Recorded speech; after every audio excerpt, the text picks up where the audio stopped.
Hello, everybody, and welcome to the inventory. I'm your host, Detective Johan, and with me today, I have my co-host as usual, SPNatI. Why don't you say hello?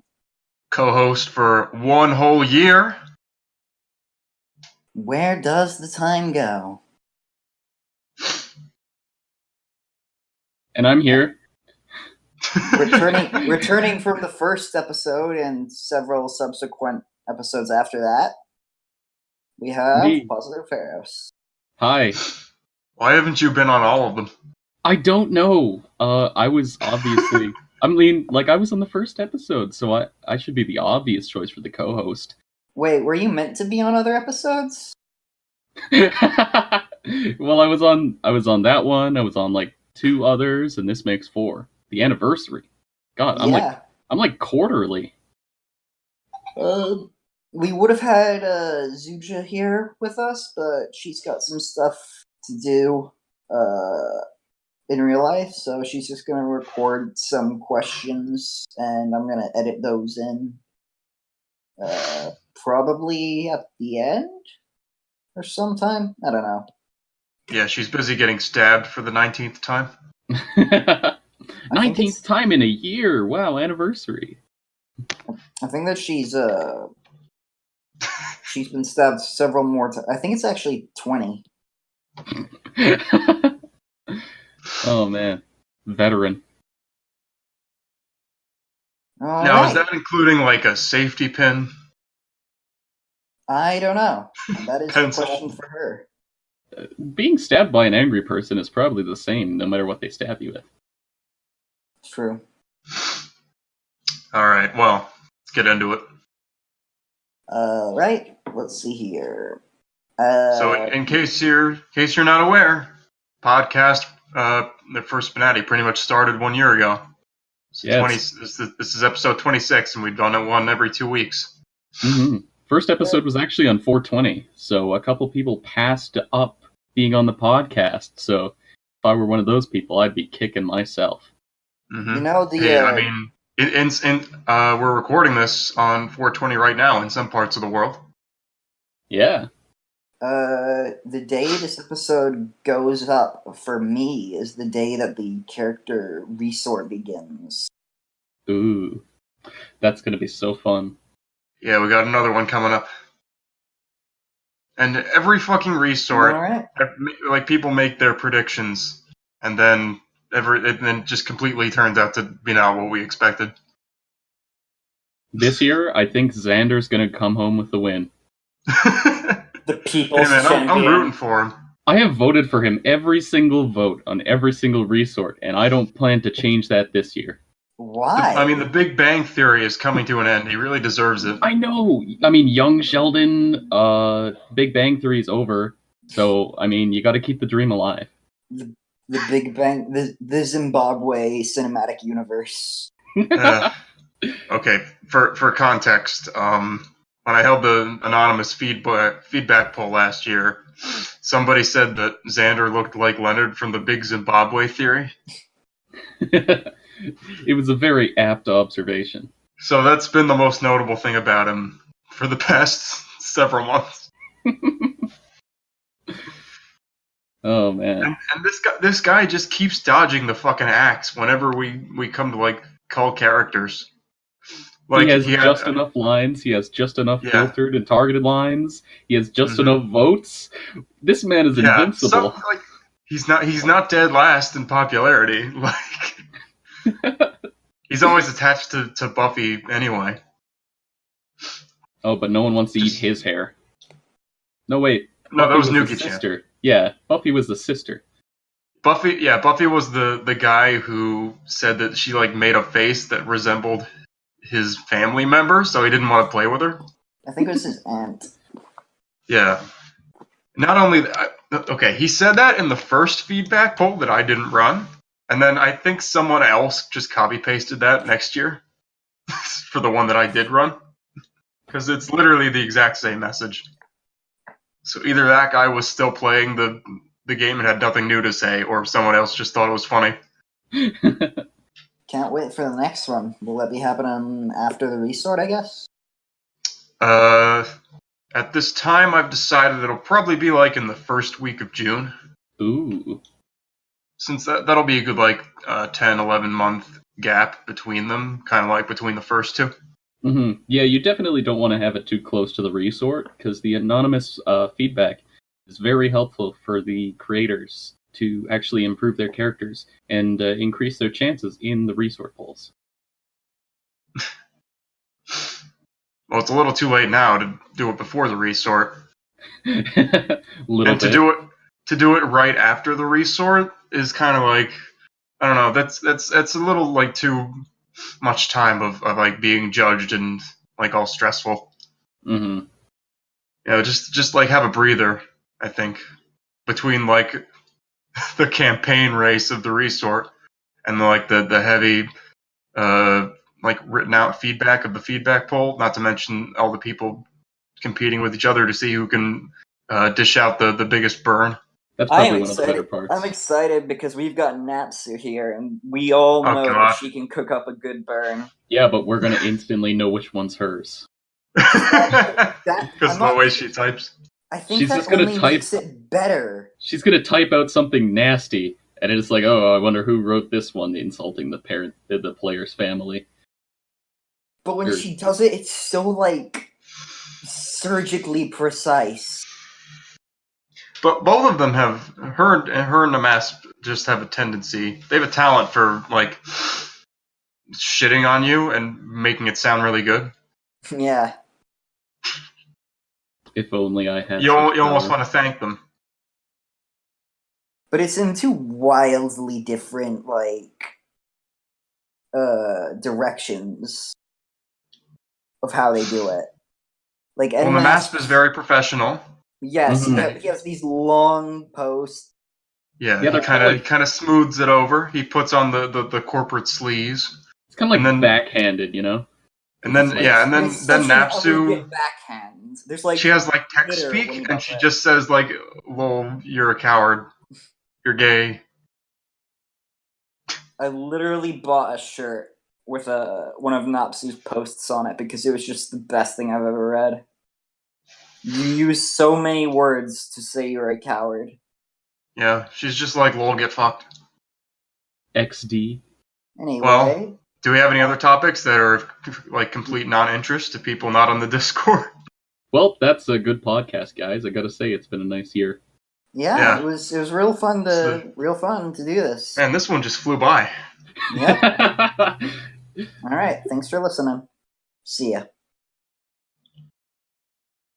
I don't know where to go with that gag now. Now we Just end go the to the podcast fucking for comics. real. This is the ultimate fake out. We pretend we're gonna end the podcast and then it actually ends. Just go to the updates in SPNatI. Yep. Why do I have to host for you? You're both co-hosts. Okay. I'm just here every episode. Johan's the one that actually does all the work. There's only 5 changes since last time. The first one is that Hanako got added to the main game. Would you like to talk about that, Johan? Pardon? Would you like to talk about that since you made her? Yeah, sure. I spent quite a bit of time manually updating most of her poses with a new outfit by the dude who's making Emmy, because it was just a lot more accurate, but Hanako uses a lot of image editing for the burns, obviously, so that was the last episode of the podcast where I was all sleepy. It's because I was doing that. And then I spent a couple days updating her lines to address feedback. I had to change a pose, which is difficult because I'm still not exactly sure how Yuri applied the burns. But I was able to do it somehow. I guess monkeys and typewriters. But, so yeah, I'm pretty happy with where she is right now. She's definitely not done. I don't think I'm done working on any of my characters except Saki, who I'm continuously trying to push into Beta's hands. Yeah, that's about it. I'll probably update her a lot more because it looks like I shilled her pretty hard on the Katawa Shoujo subreddit, and now there's some people interested in making some of the other Katawa Shoujo girls, and I'm gonna have to target them when that happens. So Yeah, I'm curious what the rules are for like our Kill la Kill, and whether or not I can yeah, shill Ryuko there. I'm sure there's a Reddit you can shill it if you try hard enough and look deep within your soul. You can shill anything. I didn't have this problem before because Vandred and Black Lagoon don't have fucking subreddits. A little bit of a larger demographic. So Yeah, that's Hanako. SPNatI, I know we talked about her last time. Have your thoughts changed, like literally at all, or not really. yeah? Her art received an improvement. Her uniform's better. Yeah. I'm definitely one to I'm trying to remember his name. It's like Corky the Cactus. I definitely owe him one for that. Oh, that's the guy who's doing Emmy? Yep. Oh, cool. I saw him around in the dev server a little bit ago, and I was like, huh, what's this guy doing here? So Really? it's actually yeah, that's cool. It's really nice to hear that guy actually like joined the dev server and is like talking and stuff, because like so many times people just drop something like that looks promising. He hasn't said anything in the dev server for months. Oh, dang it! Who? Corky the Cactus, the guy working on Emmy. It's been months? It's been a month today. Gosh. But I don't know. I did Well, see... hey, it's Namasp said a whole bunch of stuff about how the spring is generally a little less generative, and that summer is where you usually see the boom in production because people have a little more time. Mm-hmm. I mean, I for one am like already getting more free time now. I remember like last time around this like March, April, there were like barely any character releases, and then May, June, July started, and then like boom, boom, boom, there were like a couple every week. Yeah, I know that I think Viz has expressed an interest in Lily from the same game, and we've got somebody on the Discord who's working on Rin. Nothing. Wait, What? how are you gonna make Lily? Is she just gonna be like confused as to what's happening the entire time?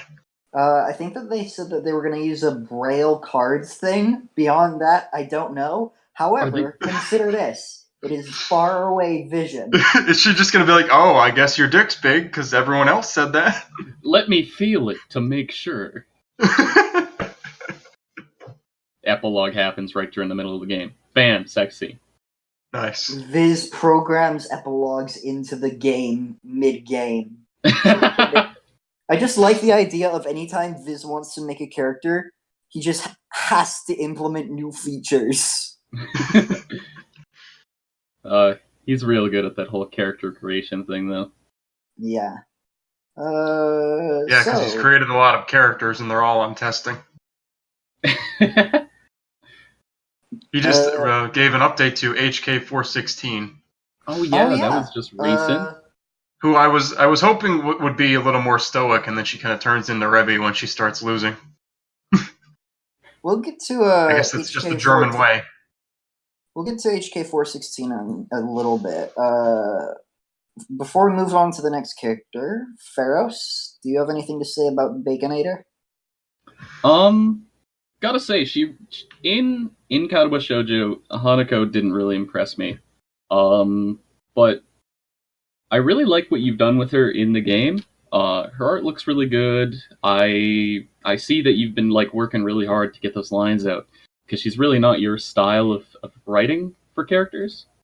So going from Kamino to Hanako has been the biggest whiplash I've ever felt in my life. So yeah, like mad props for that.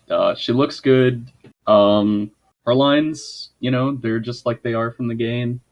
But this time, she strips instead of just having that one little sex scene at the end of the game. So hopefully Yuri gets some time to work on the epilogue for her at some point. Oh yeah, didn't you make her hairy? Anyway, Against like Counter a, with like a Shoujo coward. canon? Yeah, against canon. That's my main complaint is that she's off model. When are you gonna fix that, Johan? That's gonna hurt her in the resort. if it does, if the overwhelming majority of feedback on SPNatI's feedback poll is shave her, then it will be done. Thy will be done. I doubt that. Well, here it is, video proof.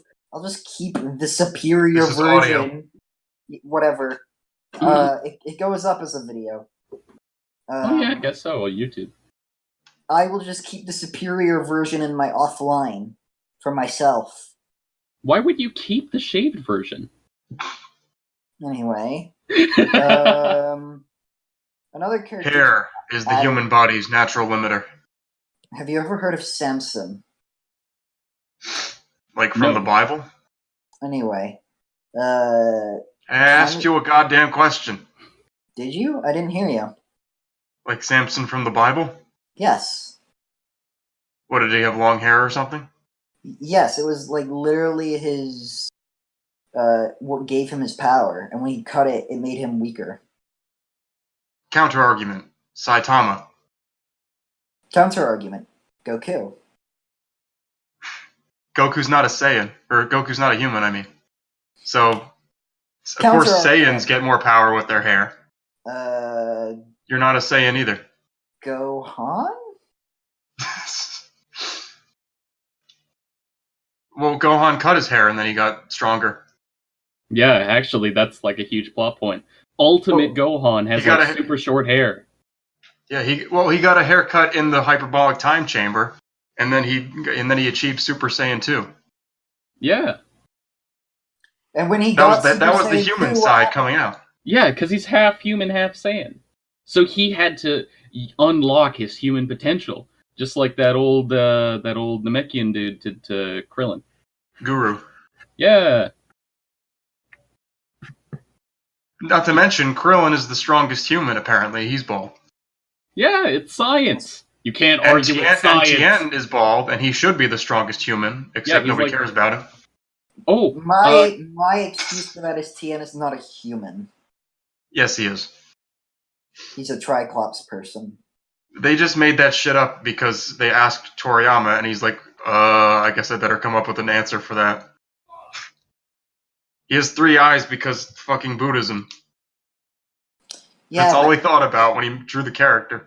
But S cells. Again, he just made that up because they asked him what causes Super Saiyan. He's like, I never thought about it. I better come up with something. Jeez.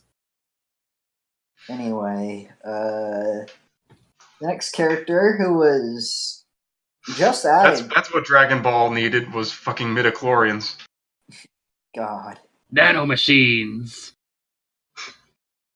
I'd watch Dragon Ball Rising Revengeance. Who would be riding? Trunks? Swords are like the worst in Dragon Ball, though. It's true. It killed Frieza. Unless they're made of energy. No, guns are useless in Dragon Ball. Oh, guns are like the absolute worst. Yeah, swords have killed people. Tapion had a sword. Yeah, there's like the Z sword. There's a guy who killed Heredigarn. There's Spirit sword. There's the Spirit bomb sword.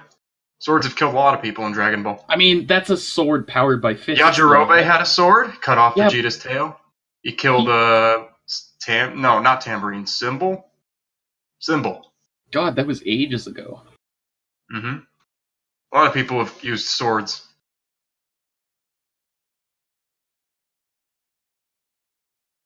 Wasn't there one point where Krillin just got shot?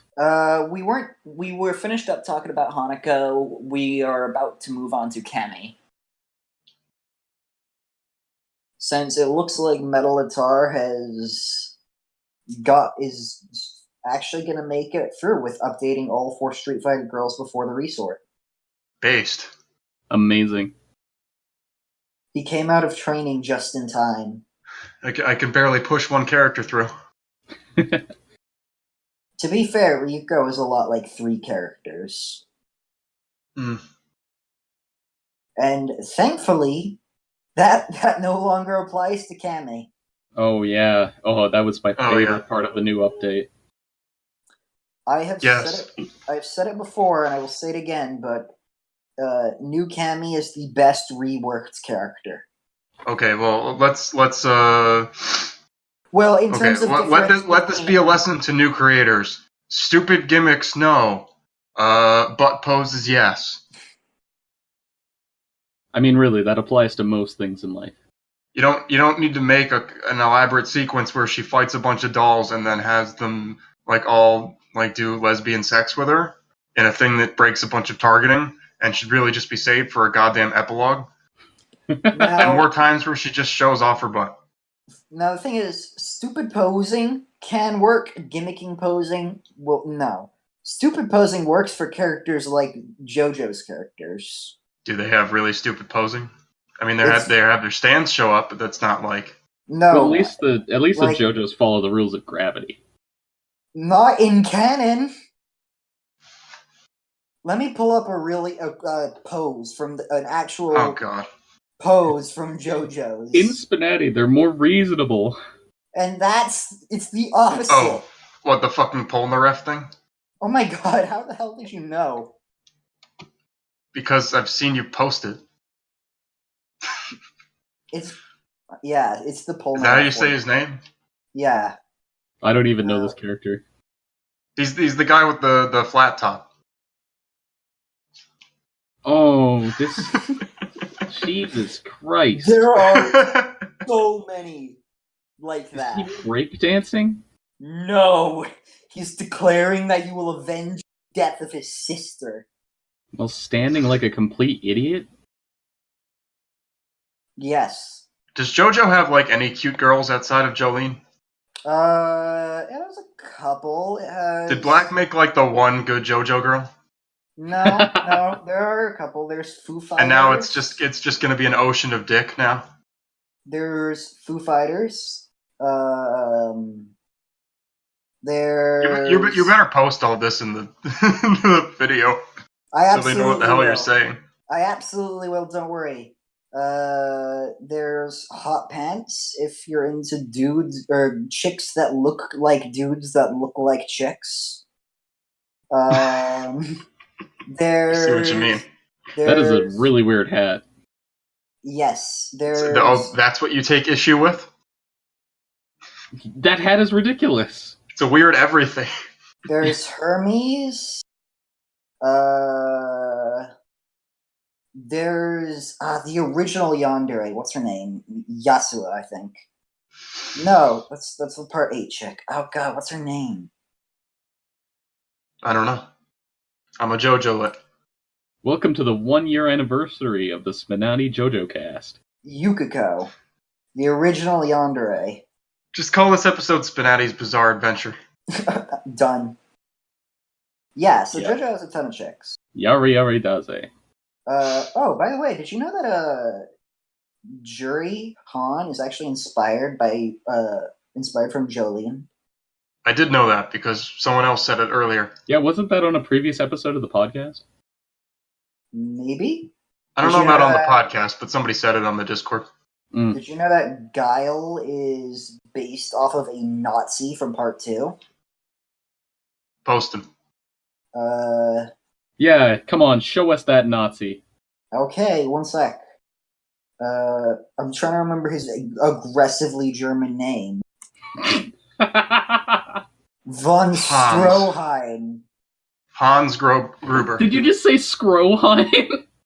No, Von Stroheim. Oh Von god, Scrotum. I thought it was like Scroheim. They based an American off a Nazi? Yes! They based the most American character off of a Nazi. Amazing. This really that's says just so bullshit. much. Now wrapping that back to Street Fighter, Cammy good. Yes. Yeah. I like her butt. Span and I gave our piece on her on the last episode. Ferris, what about you? Art's real good. like real good. I wasn't so sure about the art when she first came out. I honestly thought she was the weakest Street Fighter girl, even without the gimmick back then. But now the art's good. Lines, a lot more in the lines, and remove that gimmick. So all in all, that's like a really good improvement. I'd say it's like I don't know. I'd say it's on the level of like Wii Fit Trainer going from like one of the first characters in the game to like being a solid character, even with a low line count. I'd say it's about on the level of that, with her gimmick being removed and like a really solid art update in general. Okay. While we're on this topic of Street Fighters, it looks like Armika returning to testing was the next thing. And by the time this episode goes up, she might even have gotten her quick pass. So, what are y'all's thoughts on Armika? Armika's really cute. I was happy to sponsor her when she came out. I really thought her forfeit was pretty funny. It wasn't really as I didn't think it was like bad for her character, as the characters with her, the character with her is like her tag team partner, and she like was there for the whole game and stuff and didn't just pop out. It's like, oh, by the way, I'm getting attacked. She's like there for the whole thing, and she's being cute, and they wrestle. It's fun. And with the art update, it's pretty nice. Solid, real solid. A bunch of new lines that I noticed. Yeah, not much to say other than just all in all a really solid showing by Metallitar again. he's just really good at putting in those solid updates in. Yeah. SPNatI, what about you? Saying that I don't think the writing for like the Street Fighter girls is especially strong, but like Metallitar is ESL, so give him a bit of a break there. I just think like some of the kind of dialogue, especially in the epilogues, kind of relies on cliches a little. I can't think of any at the moment, but it just kind of reads like that. But the creative posing and the way he's used the animation engine just totally makes up for it. Oh yeah, definitely some of the best art in the game, and like really solid. He makes all their like separate body parts for all the joints and all the like the animation loops just like super smooth. I don't even know. I gotta like analyze how he did it. You cut out at the end for me. I'm sorry, what? Just gotta analyze how he did it. You know?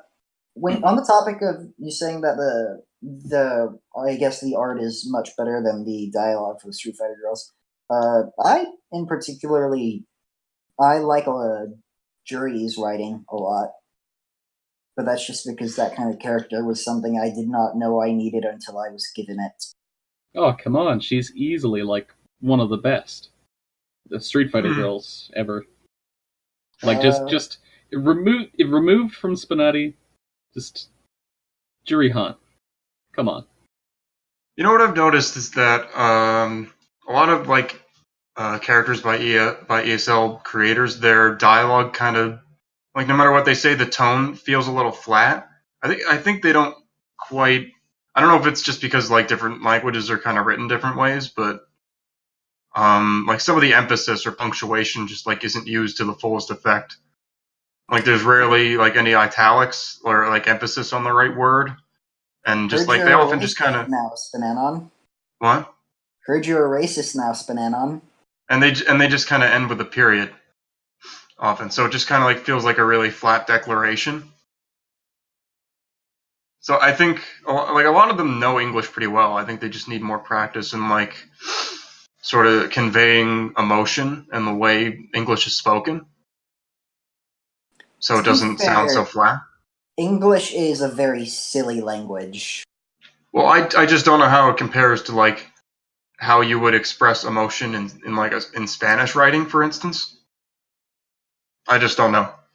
Alrighty. Also, I see one consistent problem among the Spanish speakers is that they write like didn't, and then they use the past tense of a verb. I guess because did is the past tense of do, they'll be like, I didn't saw that. And like both Black and Metal Guitar do it. So it must be like that you conjugate that to be past tense in Spanish and then you don't do it in English. I took 4 years of Spanish and I cannot remember how to conjugate shit. I don't even remember what a conjugate is. Means like you change the time frame of a verb. So like run, ran, is running. Oh, okay, that stuff. Have run. The only thing I remember from Spanish class for 4 years is no hablo español. Llamas? Anyway, does anybody else have anything to say about Armika? She's thick. She has a large posterior. Alrighty. And I want to slack it. Okay, I just said 2 words there. Smack it or slap it. I went with slack. Big titty, big booty, blonde hair. Hey, what's not to love? I wanna use her ass as a pillow. Mood. Okay. As I fuck Maya. I mean, let's not get into NTR here.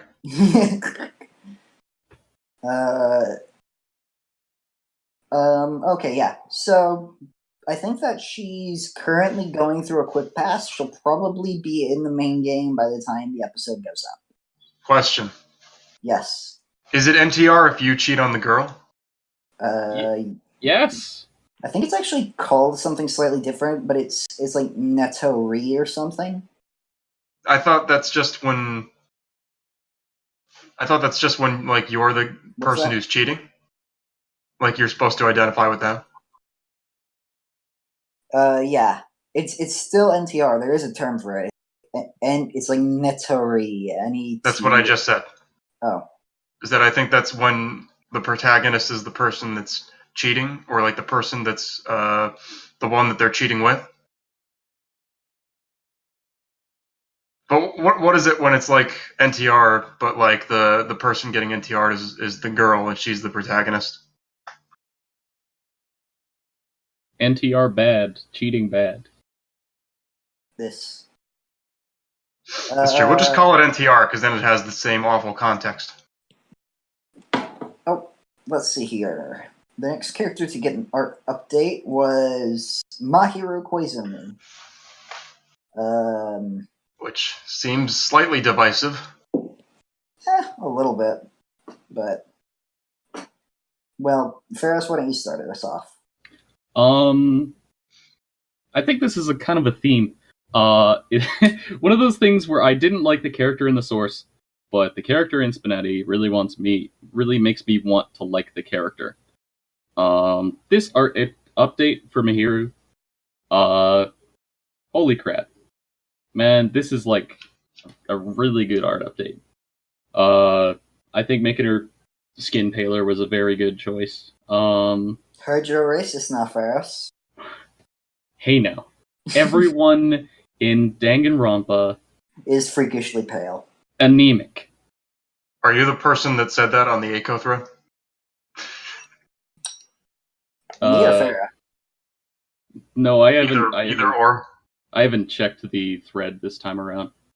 Well, it's almost dead at this time, so by the time it goes up, it probably will be dead. It's got like 3 posts left. I think the last thing I said on the Echo thread was me telling somebody that if they wanted the old Mahir files, I could send it to them. But really, though, the art update was good because it made her look more like canon. Brought her proportions closer to what's in the game, if I remember right. Proportions actually haven't been changed at all. They haven't? Nope. Oh. Not even one. Must be the contrast, then. Either way, she looks really nice. Cog did an excellent job, as he always does. You really... I don't think I've ever seen this guy put out something bad. He's just really good at Kisuke and stuff, and I just... Mahiru good. Yeah, he always puts in the effort.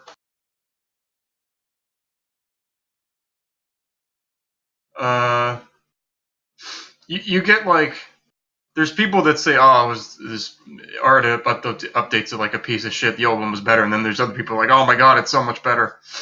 I think she's pretty good. One person on ACO mentioned that the line work on her head is a little shoddy, which I can see. So like maybe it's a little too squished around the head. You can clean that up a little. That's all I think she needs is just some cleanup. Like her tie and her sash and her camera are like kind of low res. You can tell they're just like image attachments. But like that's easily fixable.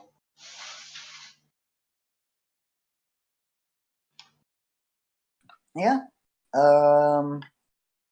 I made the original model, and like I think that this one just blows it out of the water in pretty much everything. Like, yeah, the tie is a little low res, and the strap as well. But like, I think the camera is mostly fine because it's just the same image import from before, just upscaled slightly. Maybe if you just shrunk that, it'd be fine. But honestly, like, I'm just so in love with the new model. That's like, I just finished updating Chiaki's model, and now I kind of go back and update it again. How many fucking art reworks has Chiaki gotten? She's currently. Are you ever gonna get it right? Hey now. This is the model she has is my first Chiaki model. The history of Chiaki and SPNatI is quite interesting. It started with some dude on, like, I posted a bunch of some dude posted that he was working on Chiaki.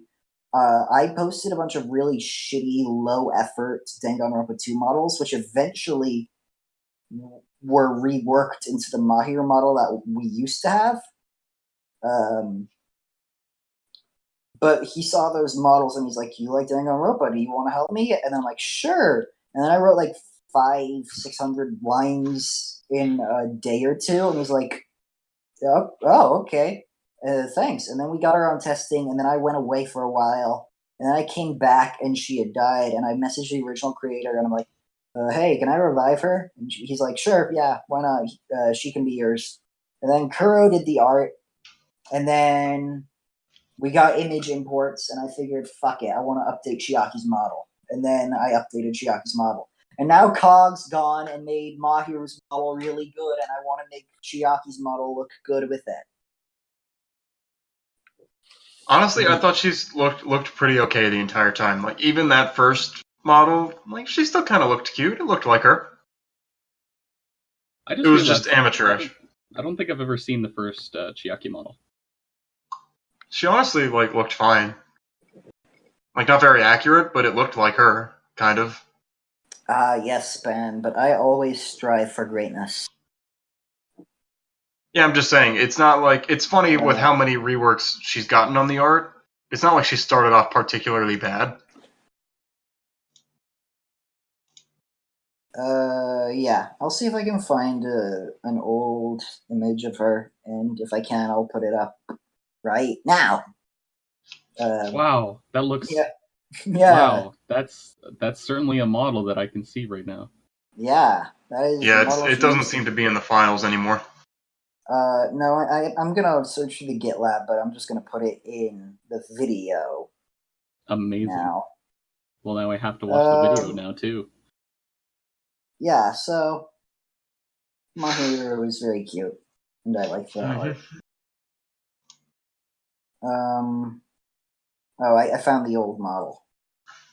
Oh boy. I'll just drop that in the chat right now.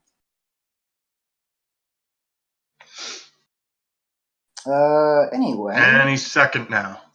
Sorry, my computer is really bad. See, she's still cute. Okay, yeah, that's.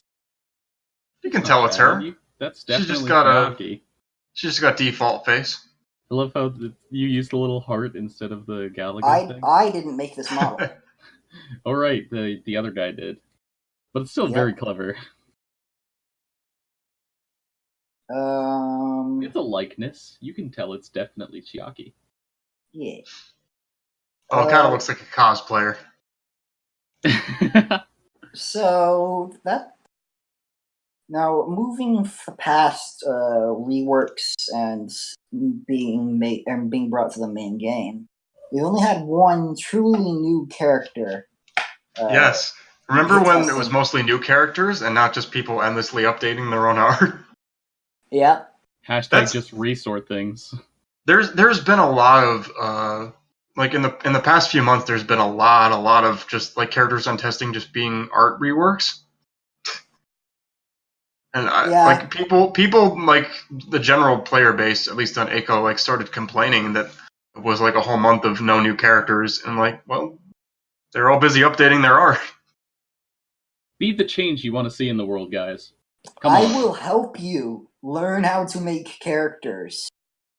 I literally wrote up a whole FAQ text document this week. Oh yeah, I'm excited to see that get added to the game.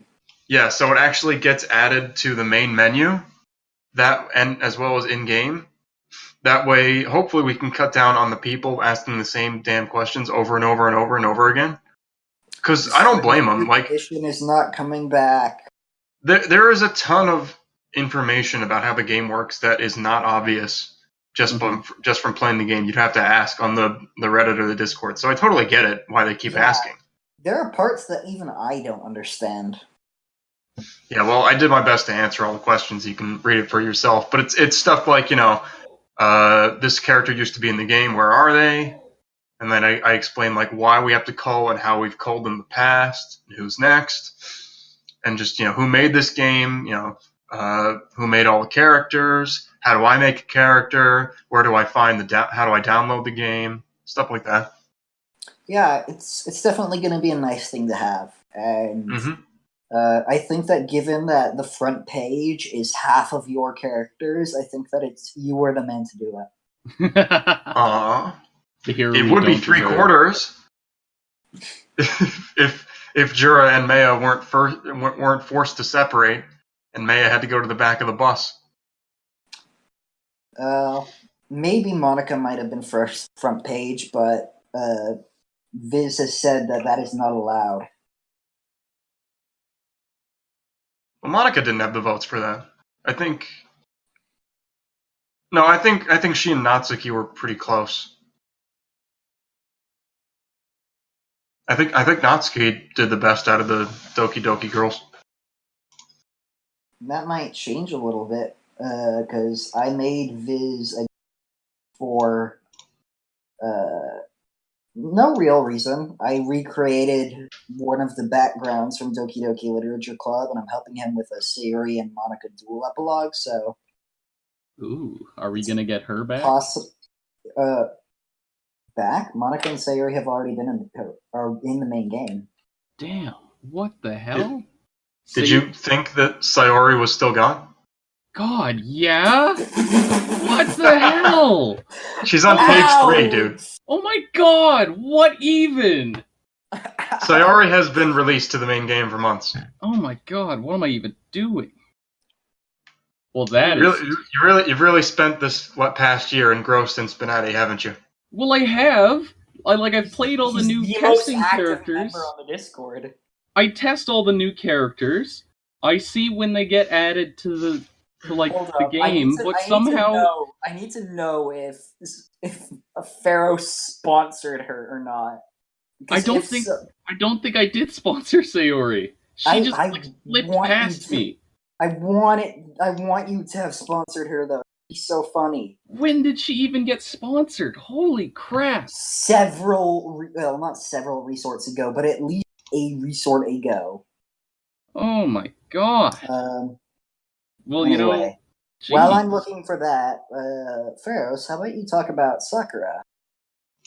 From Zombieland Saga. That's gonna be disappointing. Girl. That's gonna be disappointing from me too, because I don't know. She's not really my type of character. I know Natsu's got all the credits for doing a lot of good writing stuff, but I don't know. She's not really my type. Idle zombie, I guess. I mean, normally zombie'd be a plus, but like, I would say she's SPNatI's first dead girl, but we have Spooky. We also have Chiaki, God damn it. Mahira, Okay, well, Misato. on a Oh my technicality, God. Mahiru isn't dead. She just dies. Oh my god. So, We have a lot of dead Yeah. characters. I don't know. She's not really my thing. Artist is really renowned in the community. So, I guess Misato's definitely- alive in the rebuild. But really, Definitely- isn't rebuild just dragging all of Ava's corpse through the mud? All right. Nobody laughed at my joke. I never finished Eva. I never started Eva. What the fuck? How do you call yourselves anime fans? I don't. That's like I'm like really being a not film buff who hasn't. Well, I want to say Citizen Kane, but I get shit on. Hey, Full Metal Alchemist is the first anime I've like fully watched in like several years. I'm more of a video game fan than an anime fan. And So am I. Me watching Full Metal Alchemist, it was worth it. Do you know the first anime I ever watched? What was it? What do you think? Was it Naruto? No.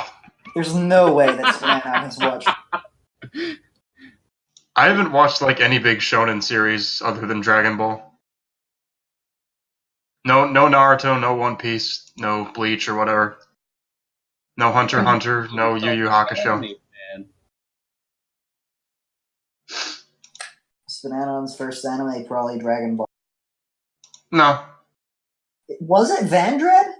Yeah. Oh my god. Actually, yeah, I think I remember you saying that on one of the podcast episodes. Come on, Johan, where's your SPNanon trivia? Are you a SPNanon lit? I've got a year worth of. He's a manlet. It take.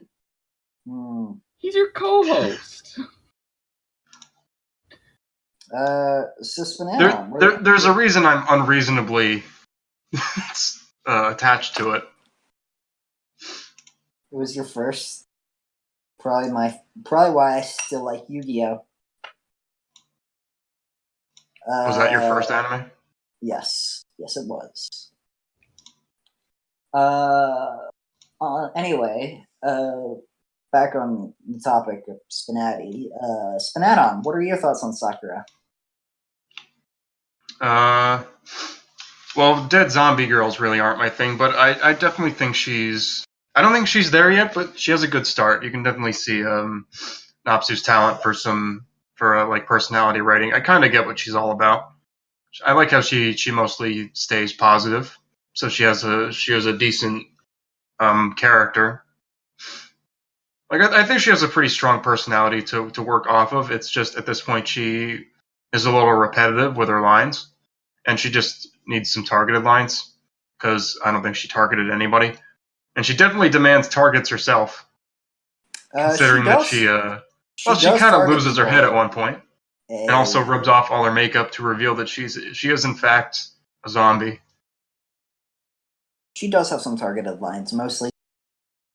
So it makes sense that you didn't see them. I know I'm one to talk there because it took me like 4 months to put targeted lines on Ryuko. But Hey, that's what testing's for. yeah, I think she's definitely a good character. Good. I mean, I don't know anything about her source personally, but she's got a lot of personality to both her posing and her dialogue. She's very expressive. Can tell what she's thinking. Can tell what she's kind of hoping for, like to get out of the game, or like why she's there and how she kind of gets into it. And I think for anyone who's a fan of like really charismatic and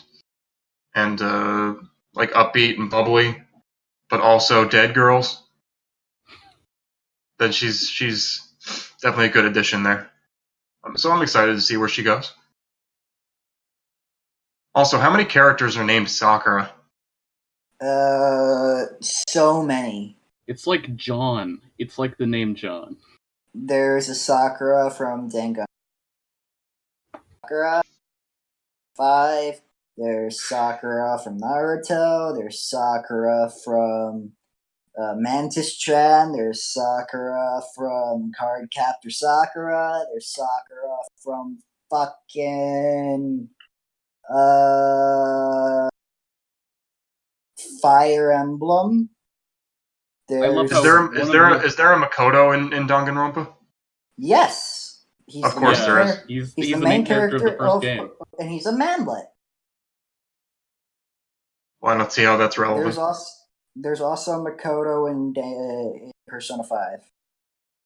I really do love how one of the first Sakuras you mentioned was from an obscure Shota hentai doujin.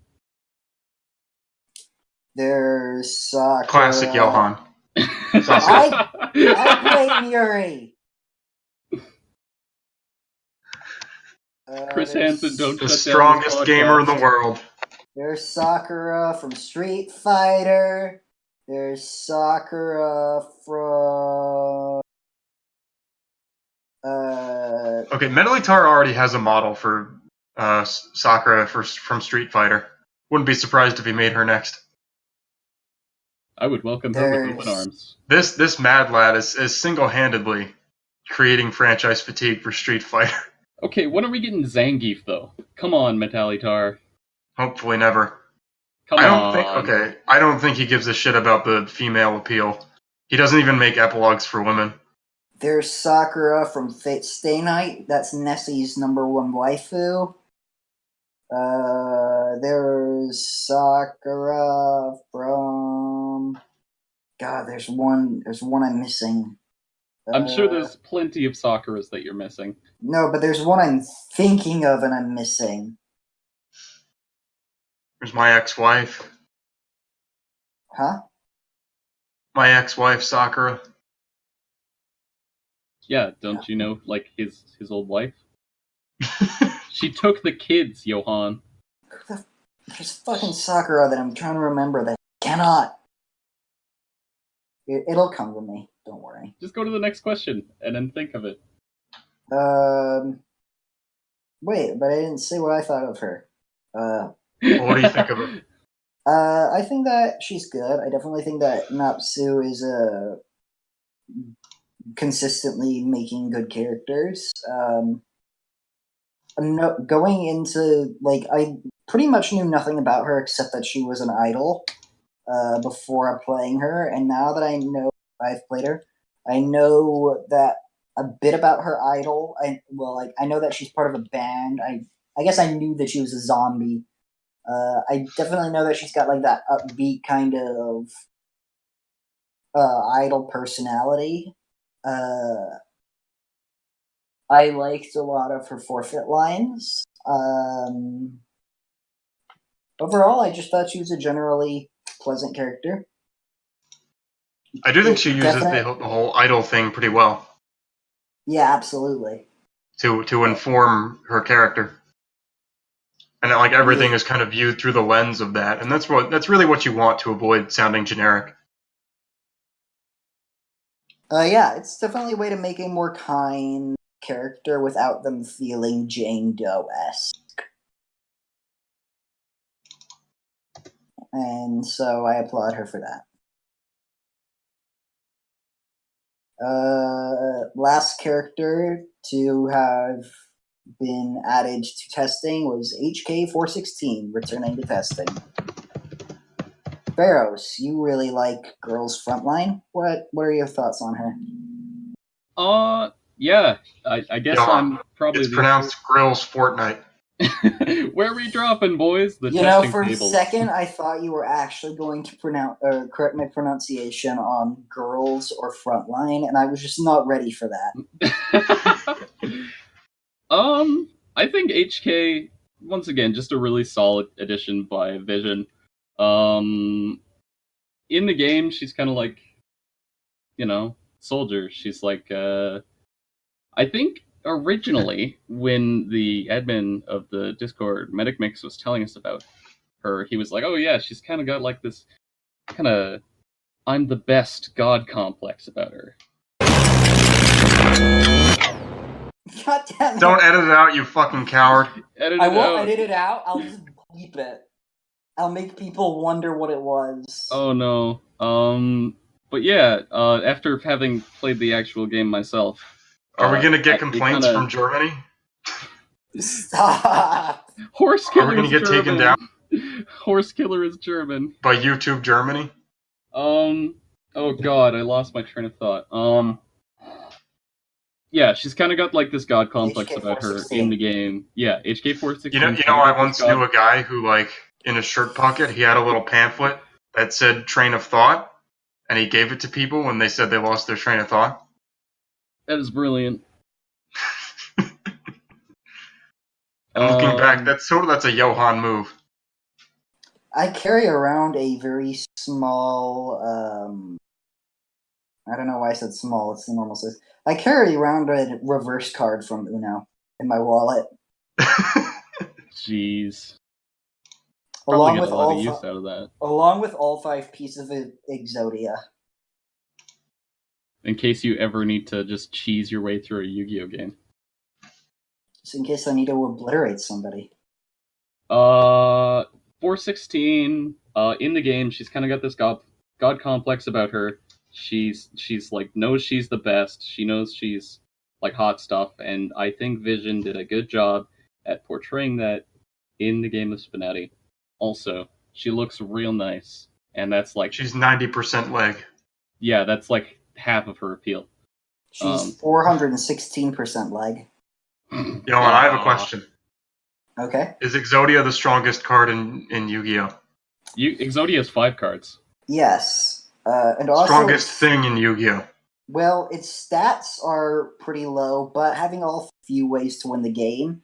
There are other methods, but it does win you the game at all if you have all of them. So that's pretty much the best effect you can have on a card. Congratulations, you win. Yeah. Okay. All right. I'm satisfied with that answer. So 416. Her Actually, it's character's on 420. point. God dang it! Her character's good, her art is good, Biz did another great job. I'm glad she's back on testing. I know she's actually on testing because I didn't miss this Vision character because I'm emotionally invested in this one. And you shouldn't miss it either. Go play her on the testing tables. You won't regret it if you like legs and fiery kind of bossy girls. I think most characters' heads are probably a little too big. I'm wondering if hers is a little too small. She's a tiny head. It's probably the head to leg ratio. Where's that picture of like Byakuya from Danganronpa, and they like calculated that his leg I know exactly ratio what you're talking about. his leg ratio increased throughout the games. People were like, "Did his head get smaller?" No, he actually has like 17% more leg. I know exactly what you're talking about. Of course you do. 1 second. Let me post the image. Just once I gotta find it. SPNatI, do you have anything else to say besides the fact that she's got some leg and small head? It kind of felt like a bit of a drastic personality shift. Like she starts off very stoic, and then by the end, she kind of like, oh look, it's only 0.75% increase in leg. I'm sorry. I knew there was a 7. Oh yeah, your boss won't have any trouble with that. 17% versus 0.75% increase in. I don't progress. do spreadsheeting. I've never done a job that needed me to do spreadsheeting, and I really You hope just stopped I it, don't you need never had a to. job. Hey, no, I've had like 3 jobs. And you can see what happened to them all. I only got fired from one, okay? Care to share why? That was physical negligence, not computer negligence. You let a child die. No! Oh my god! That was en masse. Oh god, I did No, kill no Namas kids. fucking roundhoused a kid. I killed no kids. Let it be on the record that I have never killed a child. And the master dropped the child off a cliff. Stronger. That's how he won Napsu's heart, by fucking pile driving a kid. Well, she's so small that he Hit him thought with a she was. stone cold stunner. Every time we tell that story, it's just going to get worse. Yeah, well anyway. Let's see. I think HK416 is a bit of a drastic personality shift. She starts off very stoic, and then at a certain point when she gets like down to her underwear, she suddenly switches to like Revy, where she's constantly threatening to kill the dealer and like using fuck and shit. And I know it's the German way to throw all those swears in there, but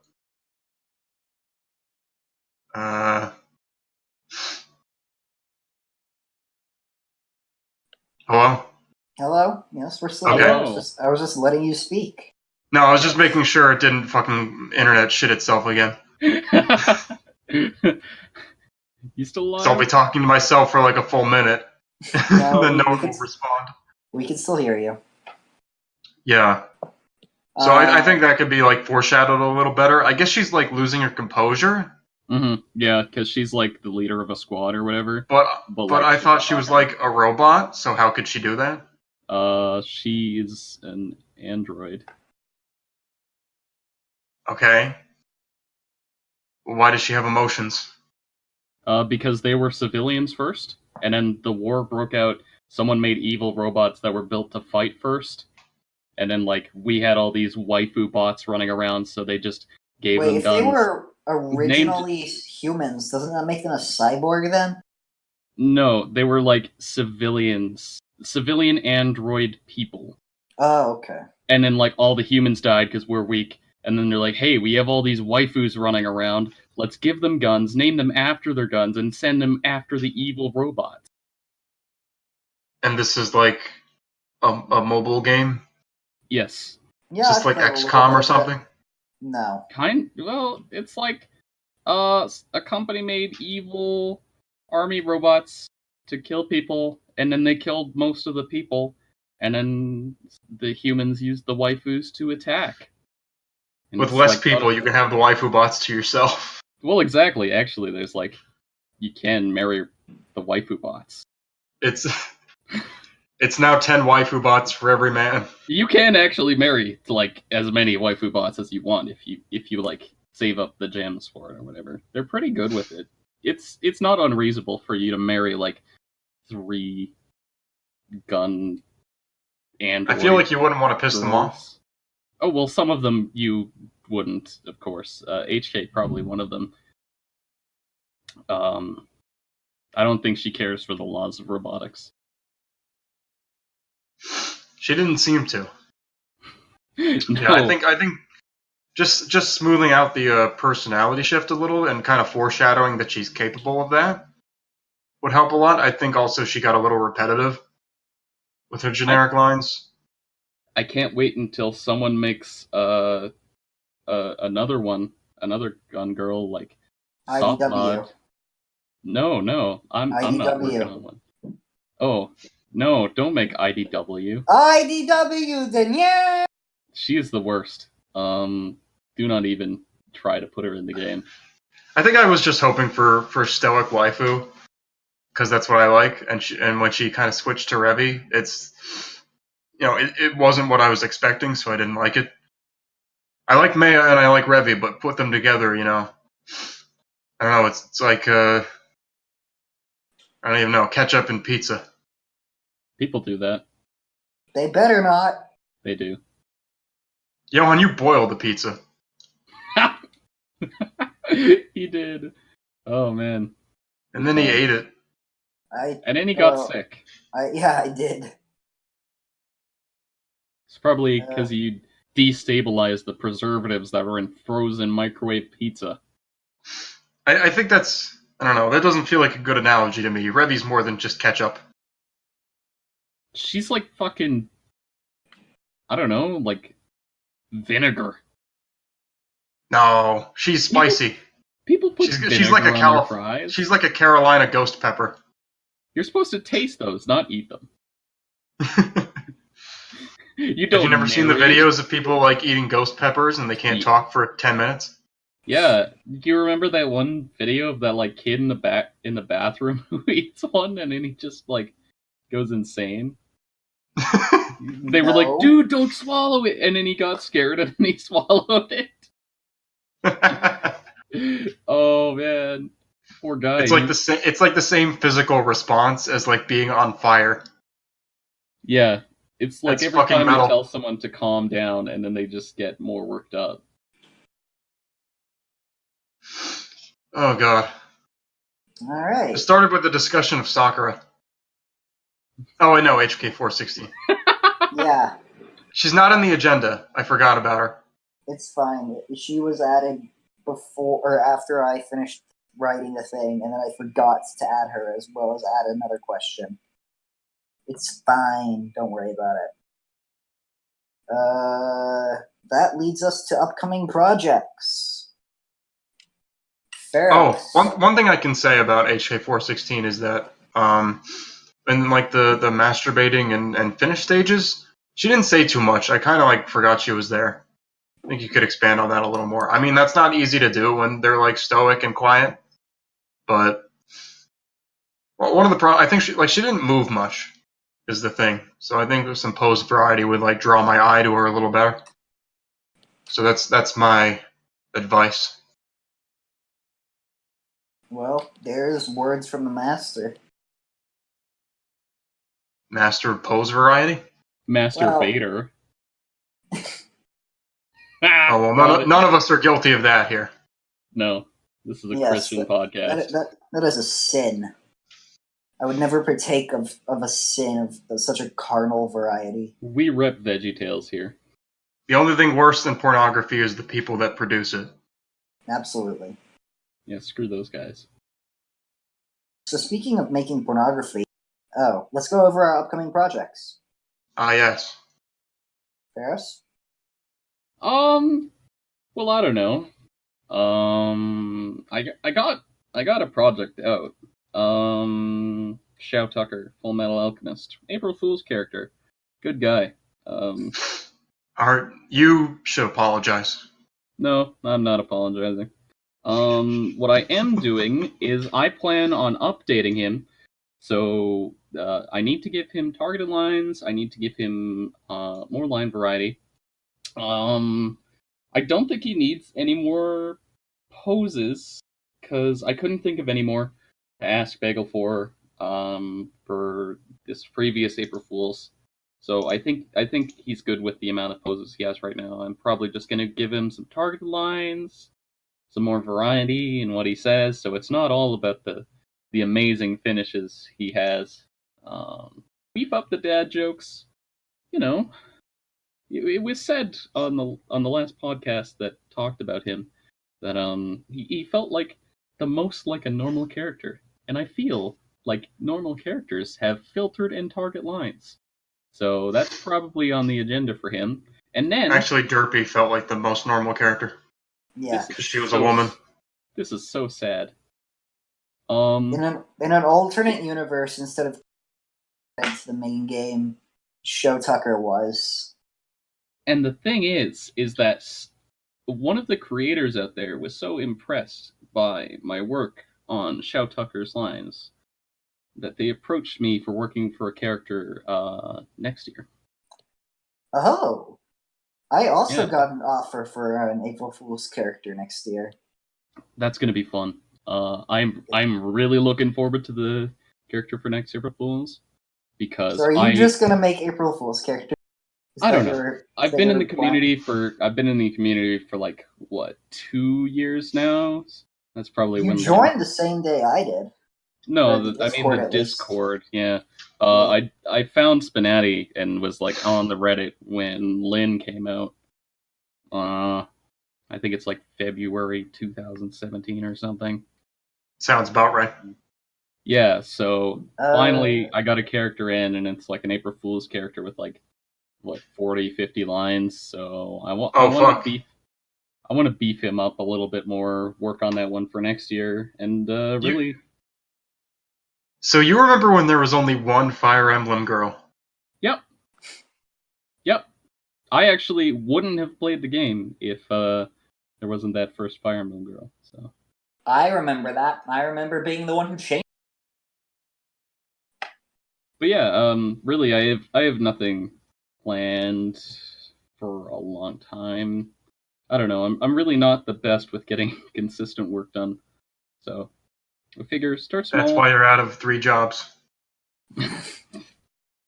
Please get on. Look, I'm going apartment hunting tomorrow, and then I need to get another job. And Be sure to post a picture of your kill. Oh my god. Yeah, this time I'll go for an elderly person. Are you going apartment hunting in the Sans mask? No. But I did take a nice selfie with me in the Sans mask the other day. I was feeling cute. I don't know. Might delete later. IDK. Yeah, I don't know. I really don't. I'm really probably the worst choice to choose for if like anyone wanted to do an actual collab with me. But I'm good for April Fool's stuff. I'm good for that. I just had an interesting thought.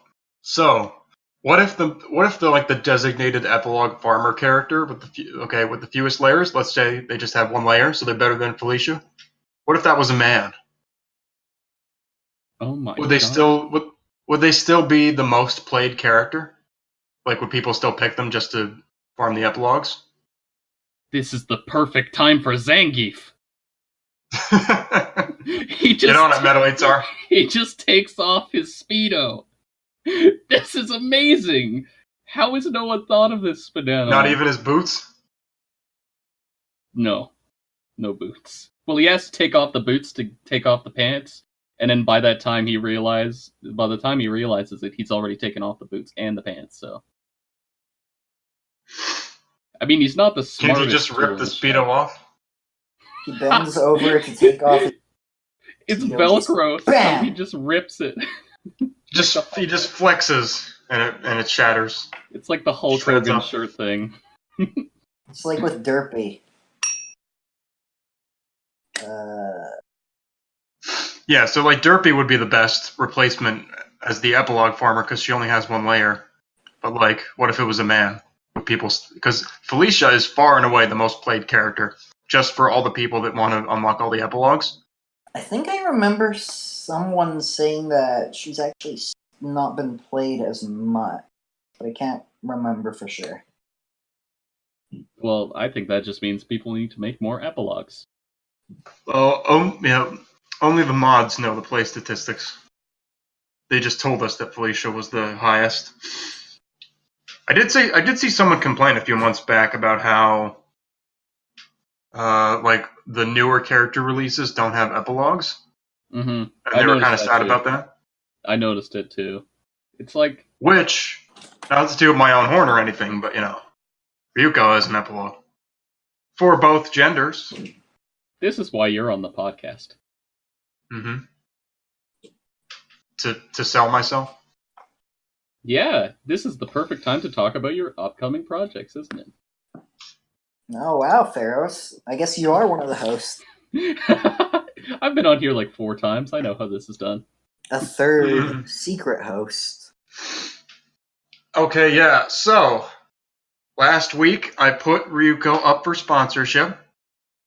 And she has her sponsors now. And I believe I have addressed everything. I've been working hard at her all week, except for more targeted lines. And I have written a bunch of them. And as soon as this podcast is done recording, I'm going to go ahead and add a couple more. And then I'm going to push her final update and get her in the game. You're gonna make this podcast outdated.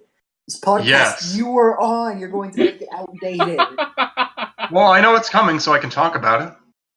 All right. We can also talk about it, next podcast. That's true. It will still have happened. He's trying to pad out the time that he can talk about Ryuko. Listen, I wanted to push that update before we did this, but I had to sleep. Coward. Yeah, we know how well it went staying up last time, right, Johan? It was the worst. Don't be like me. You could barely fucking slur your words out. It was just painful. The entire thing was painful. Listen, you know how I am. I would not have showed up until an hour in. It would have been very awkward with just Ferris and I. Yeah, it'd be super gay. Hey, I prefer the term intimate. I prefer the term.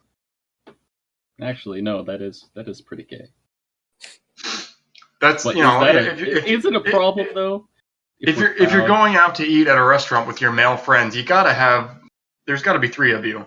Otherwise, it's gay. Is that an issue? Is it an issue, SPNatI? It's kind of like when if you're just standing around with your friend, you gotta every so often just give a fist bump, but that you're no homo. Fist bump. Oh yeah. Hey, I'm gonna go get burgers, but I need to bring Fred with me so it's not gay. Yeah, so we can fist. We got a fist in line, man. You want to fist me, bro? While we're waiting for our burgers, it's not gay.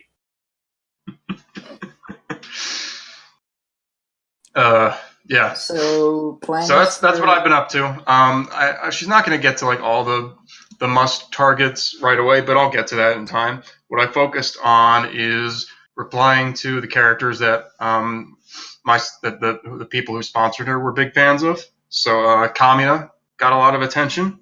Nice. Miko from Toho and Natsuki. Also some stuff for Marinette. And she's going to basically have opening lines to all the characters that wear school uniforms. And she's going to assume... That's some of me. I've got some of those. Yeah, and she's going to assume that they're all just like members of various Hanoji clubs out to kill her. Oh boy, is she going to beat the shit out of Saki? Yes. Yes! Can we please get those dual poses? Okay, what I really want is, who she addresses... Okay, well, first of all, she thinks Natsuki... At first, she thinks it's Chikuzure. Nice. That's pretty clever, actually. Yeah, and later she just thinks that she's like Chikuzure's cousin or something. Also with Monica... Or if there's a whole bunch of DDLC characters, she's just like, this is a setup for the literature club to attack me. If you want some dual poses, clothing destruction, and Chiaki, What I want is a dual epilogue where Ryuko faces off with Monica because she is the literature club president and she has superpowers. And she just hacks the game to break Ryuko's files, but Ryuko doesn't play by logic, so she just breaks out of it, of course, and does her finishing move. don't lose your way so hard that you defeat the rules of the universe in which you exist. That's exactly how it would go down. That's exactly Monica how would be it like, this doesn't make any sense. It's like, nonsense is how I roll. Isn't that the last line of the series? Ryuko saying something like that? Yeah, that's why I said it. She says that while she's fighting Ragyo up in space, I think. Yeah, right as it becomes Sonic Adventure 2. If it were Sonic Adventure 2, then Ragyo would have shoved the Space Needle up her ass. And would have just, tried to drag it into the Earth. Well, they had to take some creative liberties, otherwise sued. Also, it would have been Ryuko and Satsuki flying up in space, and then Ryuko would have fallen to Earth as she made her last promise to Senketsu. Senketsu falls to Earth! But Ryuko is the one who's Shadow. The analogy is breaking down.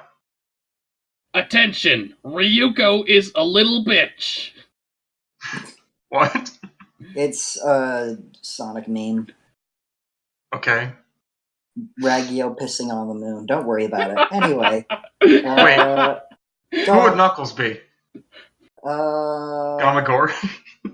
Yes. Anyway. Yes.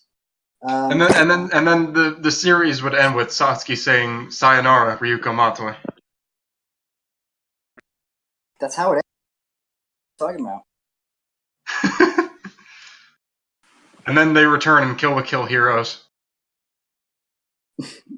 And she has amnesia. No, she doesn't return and kill Hero. She Ryuko the human. You can't just forget about Shadow the Hedgehog's existence, SPNatI. But Sonic Heroes came before Shadow the Hedgehog. Did it? Yes. Sonic Heroes was the game that Shadow was revived in. And it introduced the idea that he might be an android. Oh, well, don't I look foolish? Okay, And it has... We've all looked like fools this episode. Except for me. Yeah, and that entire part we have to edit out. That's just me being... That's just my hot political takes. So, after... So, yeah, like, that's why Shadow the Hedgehog had such, like, dramatic mood whiplash. Because you went from Sonic Heroes, which is bright and colorful and cartoony, to Shadow with a gun and saying swear words, and it's all dark and miserable, and there's soldiers and shit. You're on like a trashed highway. Meanwhile, Sonic Heroes has Bingo Highway. Oh my god! I just listened to the Sonic Heroes OST the other day. It's That game's still fun. Dude, Yeah, the Sonic games are always have such good music. It would if Sonic Chronicles. Okay, well that was literally a placeholder soundtrack that they It was the game. worst thing my ears have ever heard. It's a bunch of fucking midis. The placeholder music, the placeholder sound effects. Good lord, I was willing to give that game a chance until I just listened to it. I like played it for a while without the sound, and then like I turned on the sound later, and it turned me off the entire game. Oh god. So Sonic Heroes would be fucking great if they like made the engine a little less buggy. Yeah. And they remove those god awful what? special stages to get the Chaos Emeralds. Those are easy as shit. Why do people complain about them? Because you have to make it through the entire level gamma once. And then get good. Dude, it's the only Sonic game I haven't beaten.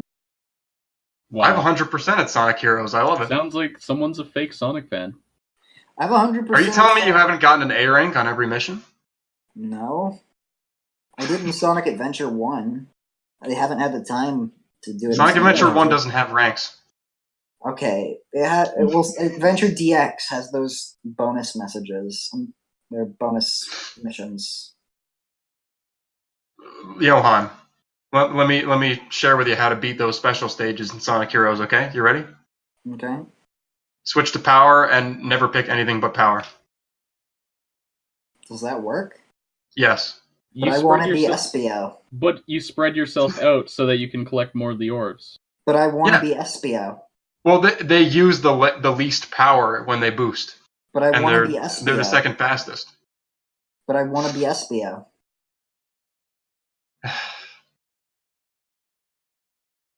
But SPO. Vector's the best. Vector is the best member of Team Chaotix. But I want to be SPO. He is the best. Why? Because he's the fucking cool ninja dude. Find the computer room. Find the computer room! No, that's when he actually had his good voice. Muscle is Vector, the karma collector. Vector is. I always remember that line where if you get like a high combo, like 2,000 points, he goes, "Truly amazing." I was not prepared for SPNatI's Vector the impression. That was wonderful. Oh, there's so many good fucking voice clips from Sonic Hero. SPO's like, behold, ninja power. Yes. God. Look at all those Eggman's robots. I remember that one. Don't get too excited, boys. Those were the easy ones.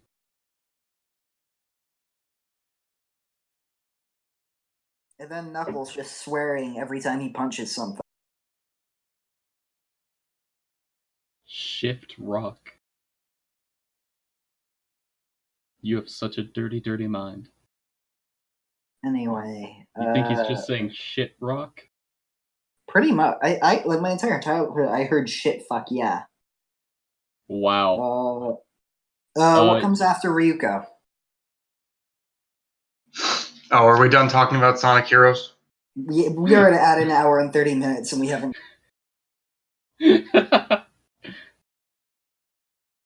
I wanted to mention the Knuckles voice clip where you hit a ramp and he just says, Shaw! Oh, yeah. That's in Seaside Hill Zone, right? I think that's Ocean Palace. Oh, that's the second one. Yeah.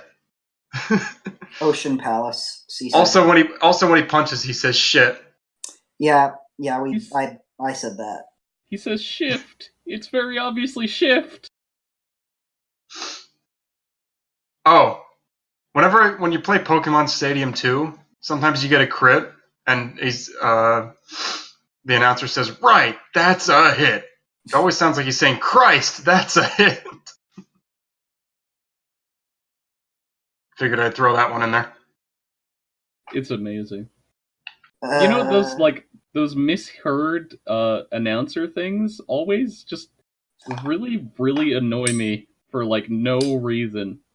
But, like, when someone's like, oh, Grover said the N-word or something, that's like, are you actually insane?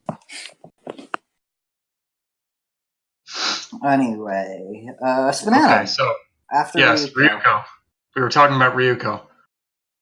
And we would have finished it much sooner, except Johan brought up Sonic Adventure 2.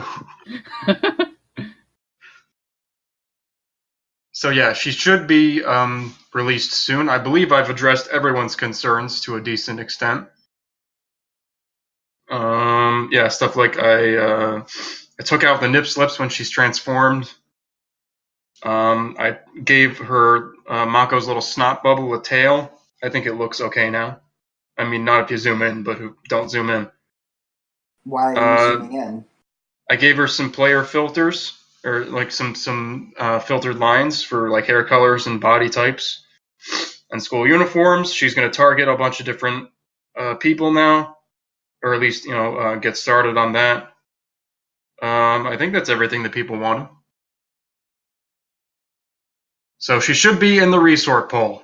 Please vote for her, as well as Maya, Jura, and Revy. I'll get back to updating them now. I did give Maya and Jura whole new epilogues and update their old ones since last resort, so come on. I'm aiming for that female demographic. All two of them. Right. Aside from Ryuko, I don't really have any upcoming projects. Nothing that's set in stone. I'm probably just gonna focus on responding to all the targeted lines to my other girls that I didn't get to responding to yet because I was focusing on Ryuko, and then I'll have them target some of the situations that I've been slacking on that have been put into the game really since like October, since I've just put off on doing that since that point to focus on Ryuko, and then school got in the way and epilogues got in the way and all that. Let's see. And then I'll probably try to do some model updates. Kisage just got eyelashes. Yeah, I did. Yeah, so I'll probably try to make Mei and Jura look a little better. I'm pretty happy with Revi's and Ryuko's models. I think they probably don't need to be improved anymore, except maybe making the holstered guns for Revi look a little better. Also, I'll also adapt Revi's epilogue to the new engine, and probably give it some more scenes. I mean, can't you Aren't you excited to see that bullet actually shoot that guy in full motion? Only It's if we gonna get be about glorious. 3 dramatic camera angles. Well, that's not really the way the Black Lagoon is. They I've just never pop his watched head off Black and he Lagoon. drop. What? Yeah, it has more action than actual action-oriented, like films or animes. It's not like Kill la Kill where it would be a big dramatic moment. It's just she pops some random thug and he drops. Very, very nonchalantly. That's the whole point, is that she kills people all the time. All right. To be fair, they're just as horrible, shitty criminals as she is. She's usually not killing innocent people. So after that, it's just maintenance, or are you going to give and make Fubuki? What? Is it just Cut out. Is it just maintenance after that, or are you going to give in and make Fubuki? Let's see. I'm gonna basically what I want is for a long time now. I've always been like starting a new project just as I end an old one, and I'm always playing catch up. So that's what I don't want to do this time. I want to focus on. I want to try to get the other 3 girls to a point that I'm really happy with them before I start on a new character. That way, I'm not like constantly playing catch up with them. And if something new comes out, I can just quickly target it, and I don't have to put it off. I also definitely want to give Ryuko some more targets over time. Do all the must target stuff and respond to the people that are targeting her. It just takes time. But summer is coming up, so I'll have some free time there to do all that. El Spanan Blanco. Well, hey, I mean, last summer I finished Jura and reworked Revi and got her back in. So that's what I did last summer. So we'll see what we can do this time. Hey, fingers crossed, man. Meanwhile, Pharos will be hard at work with Show Tucker. You overestimate me, but I try. I'm gonna try. I really do want to get some of those filtered and targets on him because I mean, how do you not target characters like Felicia with a guy like Shao Tucker? Like, I mean, that's his whole job. ShamWow Tucker. Hi, it's Vince from Creating Talking Abominations. Here with the Germans always make good stuff. No. Oh my lord. So I guess for my upcoming projects, I'm working on finishing Akko. I'm helping Viz with some epilogues. And then I guess I'll be doing some maintenance and also working on Dante from Devil May Cry 5 if Halo gets me the poses. Or one of 3 characters, depending on which one Yuri gets for first.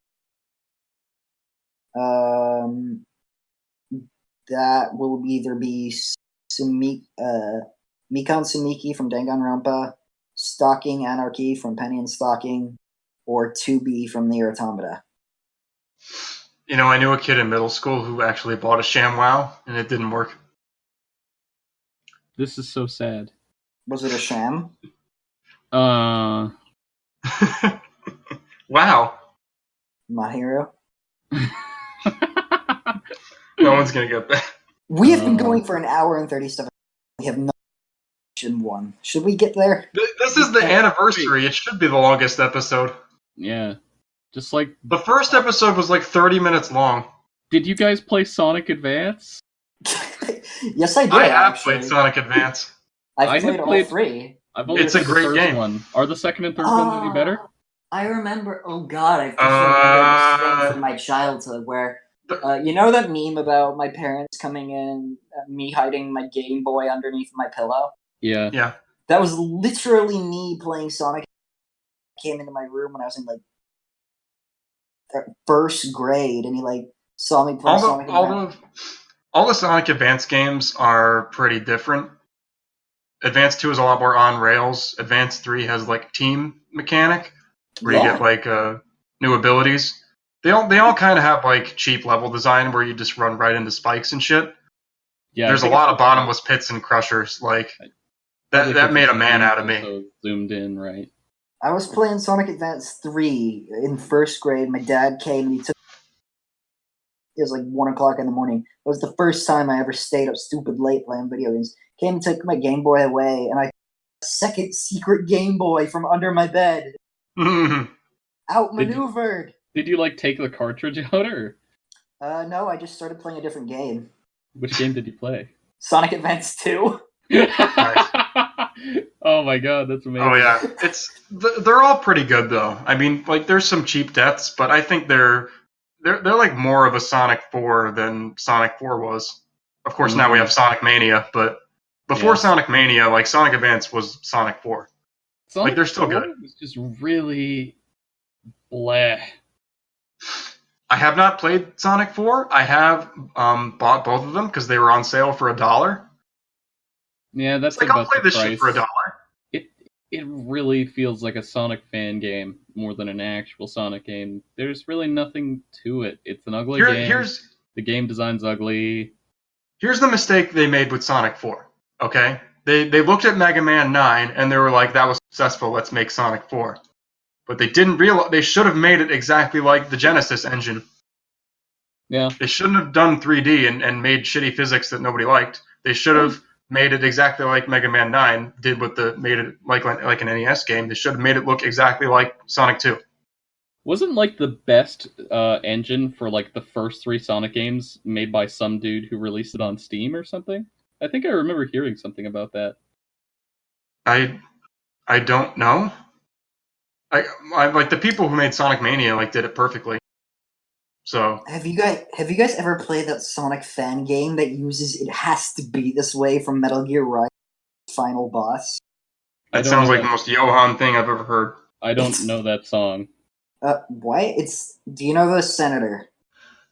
Yeah. It's the song that plays when you fight him. Yeah, see, I really only know like that one part from Metal Gear Rising, and then also the part where Raiden has a sombrero. Yeah, don't worry about it. He goes to Mexico, and there's. I think I know what this episode should be called. What? SPNatI Adventure 2 Battle. I thought you said SPNatI's Bizzare Adventure 2 Battle. There we go. So now we SPNatI Bizzare Adventure 2 Battle. Oh yeah, that's an episode name.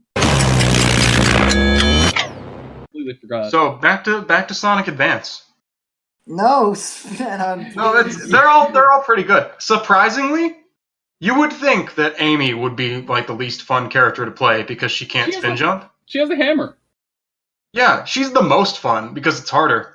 Yeah, like honestly, in Heroes they made her easy mode, but like in Advance she's hard mode. Amy Rose is a fucking inspiring story. She starts off like slow and anemic, and she can barely walk in Sonic Adventure because she's like weak. What? And a girl, and she's relied on Sonic her whole life. Amy moves fast. Amy moves plenty fast in Sonic Adventure 1. No, she doesn't. She's awful. You have to hammer jump the entire time to go anywhere. Her levels definitely give me anxiety. I hate being chased. You can just smack him away. Yeah, but if you do it too many times, he gets pissed and he starts coming after you harder. And then you just smack him away. Just get good, Johan. I was really not that scary in that game. Okay, well, it's scary when you're a kid. What's really scary is the facial animations in that game. Good lord. It's a cartoon. Sonic Adventure 1 is a gem. Is it a cartoon? I will not hear a word against it. Is it an... No, it's an anime because it was made in Japan. Gamma was a hero. Gamma was a hero who died so that others may live.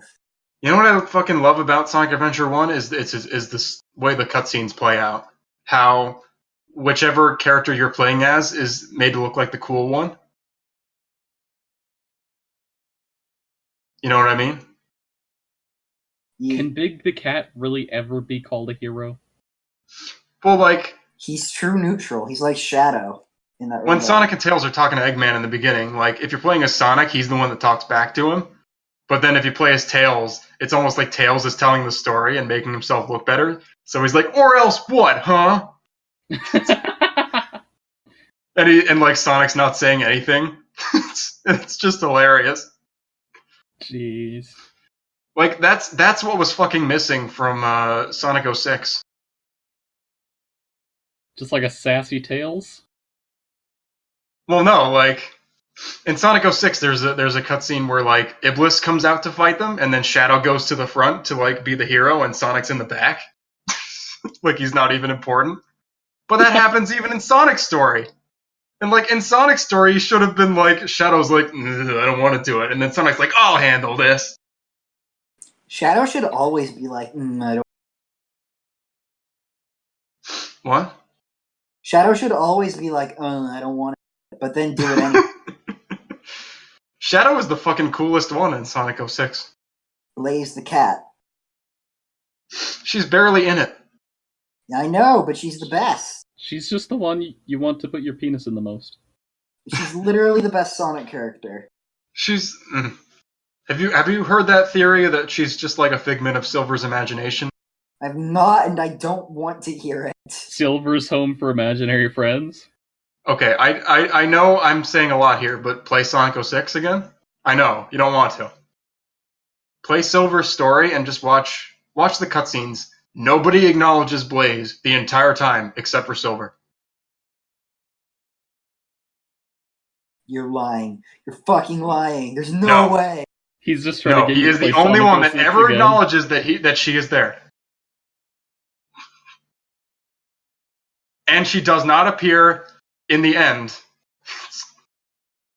because she sacrifices herself.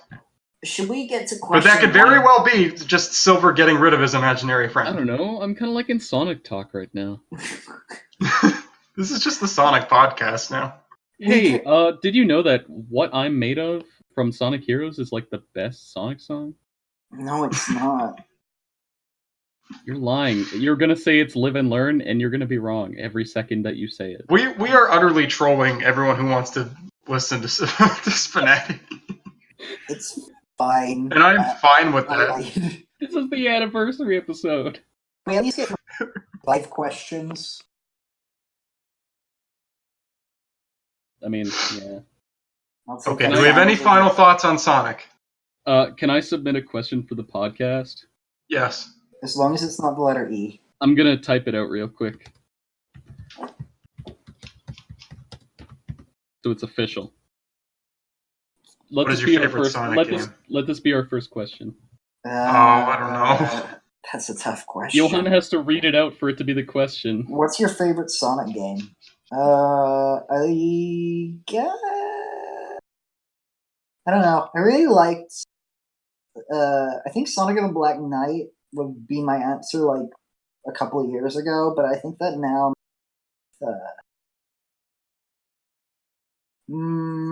Sonic Heroes. What a I know. coincidence. I know. My favorite's probably It's- Sonic Heroes, either that or Colors. Colors was really good. Yeah, Colors was also really good. Someone's typing. We've been talking about Sonic for half an hour. SPNatI, what's your favorite Sonic game? I don't know. Advance 3 was the first one. It's probably the one the 2D one I played the most. I want to go with the typical answer and say like Sonic 2 is probably the strongest. I played that as a kid as well. 3D, Sonic Heroes is probably the most fun. I have not played Sonic Generations yet. I have a feeling that I'll really like it. What?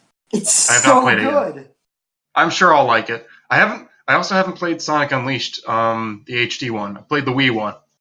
I have the So, HD one, and I'm looking the thing forward to is that. that, I think I'll like that. Sonic Unleashed is really good in the daytime sections where you actually play as Sonic.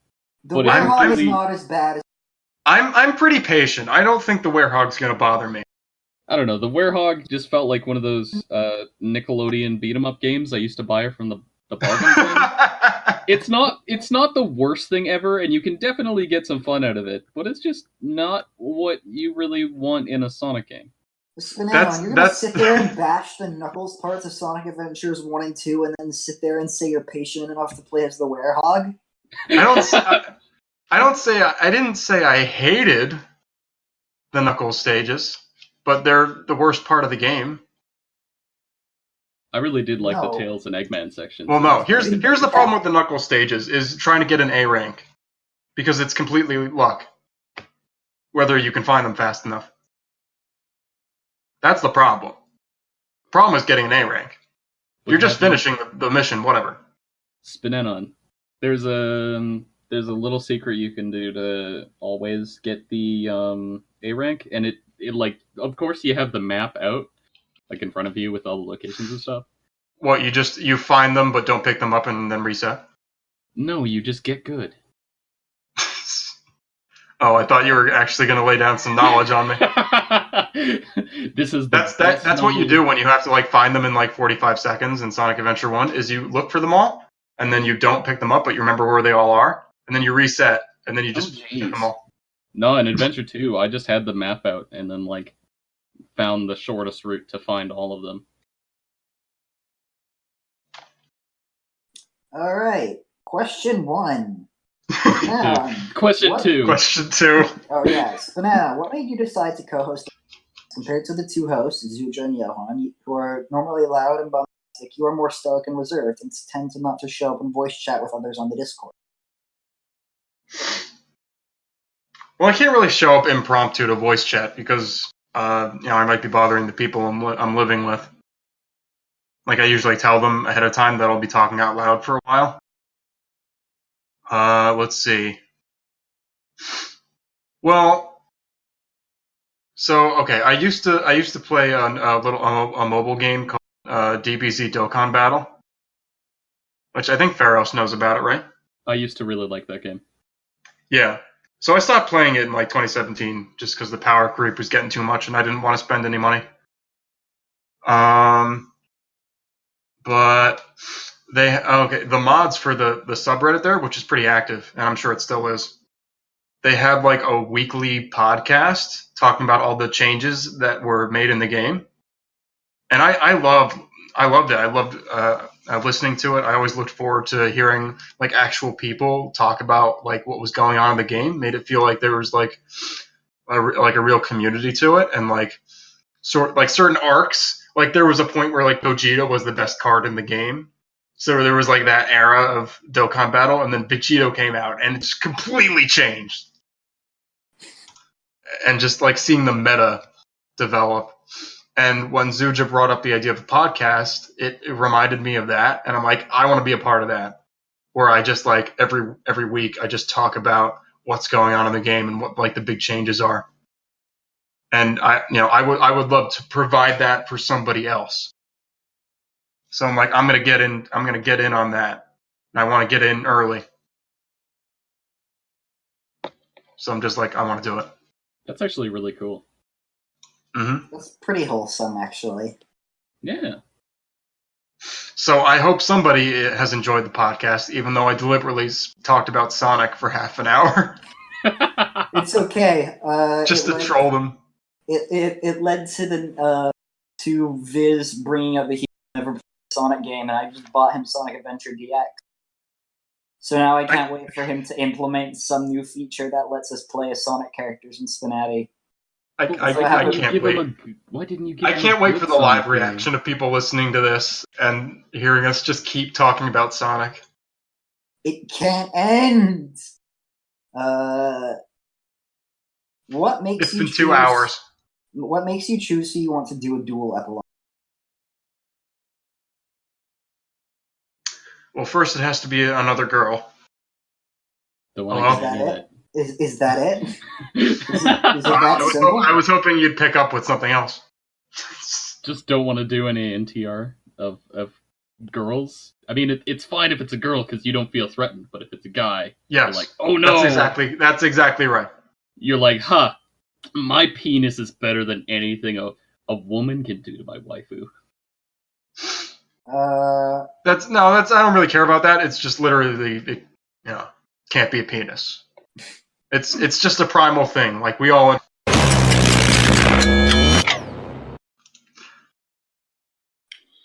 Okay. Hello.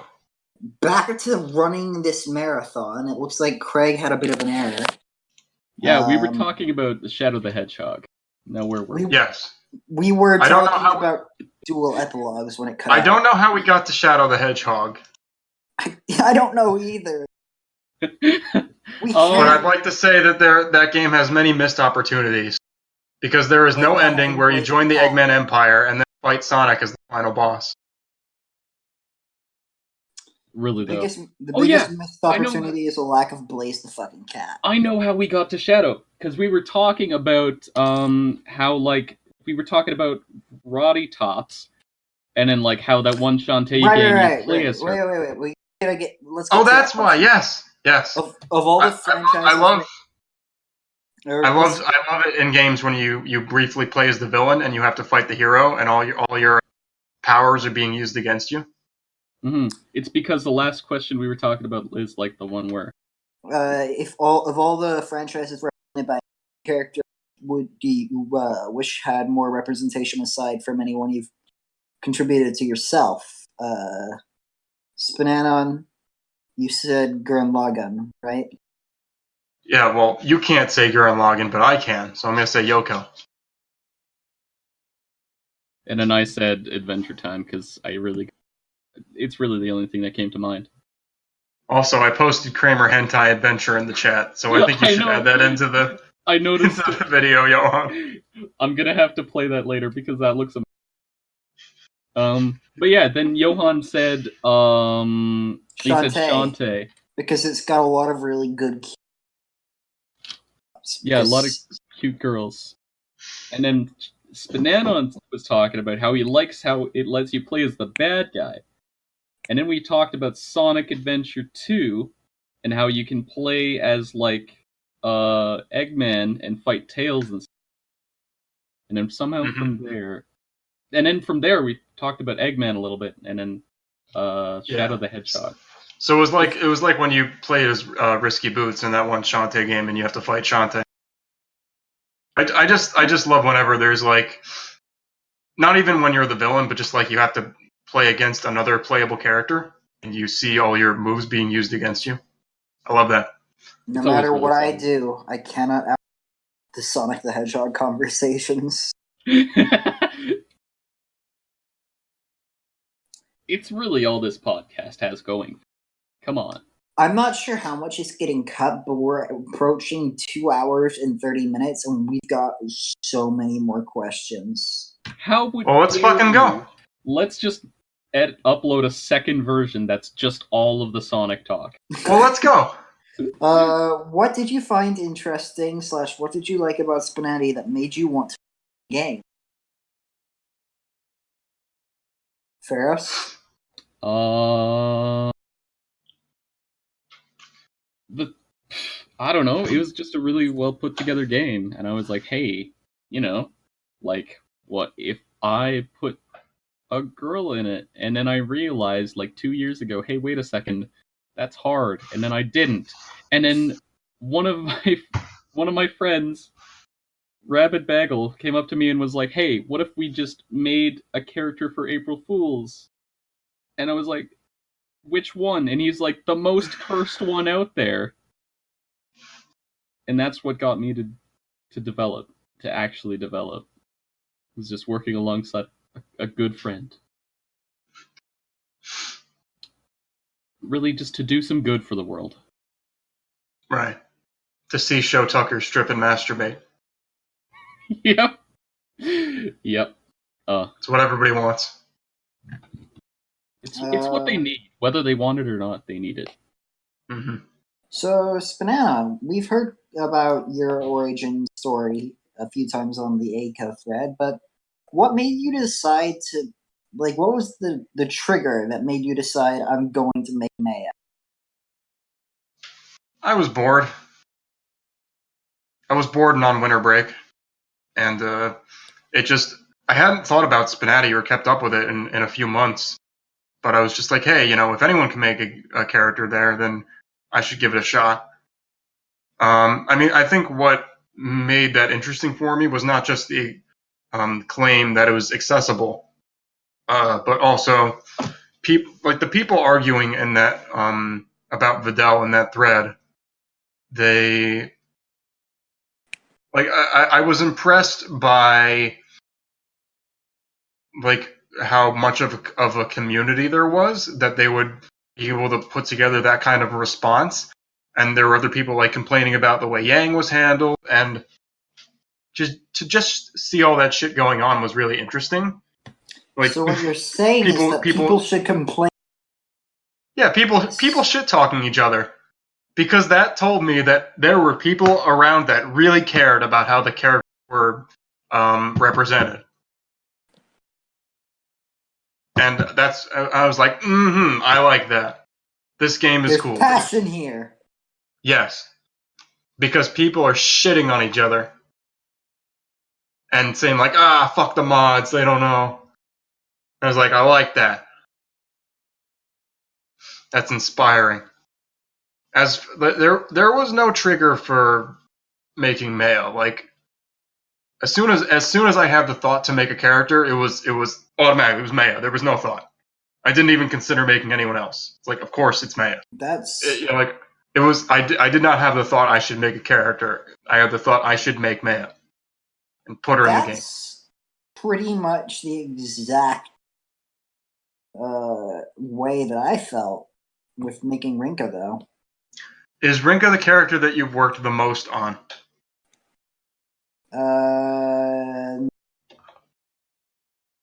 She has the most lines, and she's the character. You cut out after lines. And she's the character I've been working on the longest, so Fair enough. I'd say yes.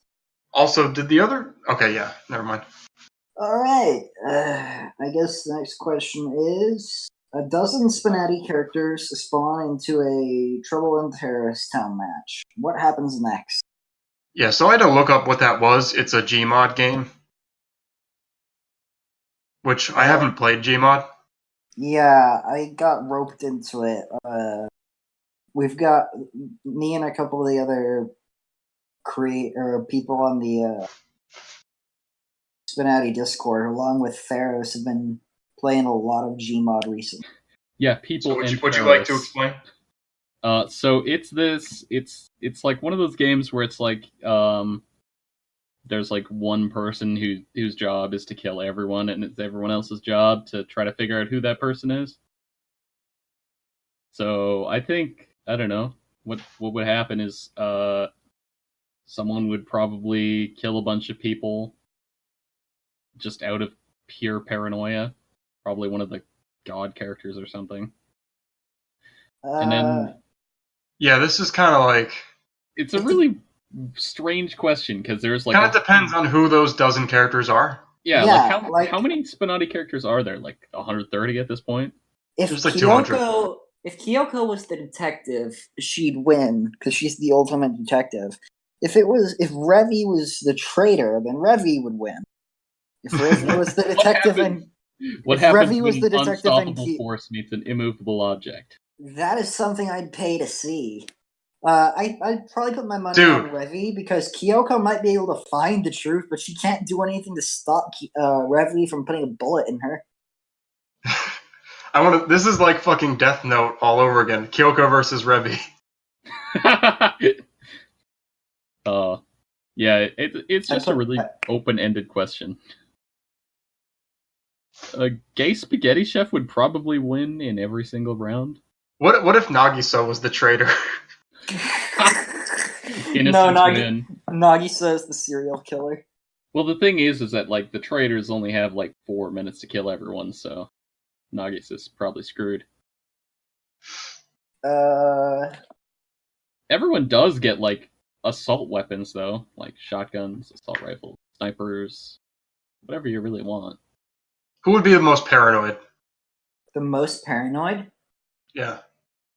and just kill all their allies? That's a good question. I like the idea of Florina just like picking up an LMG and wildly spraying. Scorched earth. If I kill everyone, then I'll be safe. Exactly.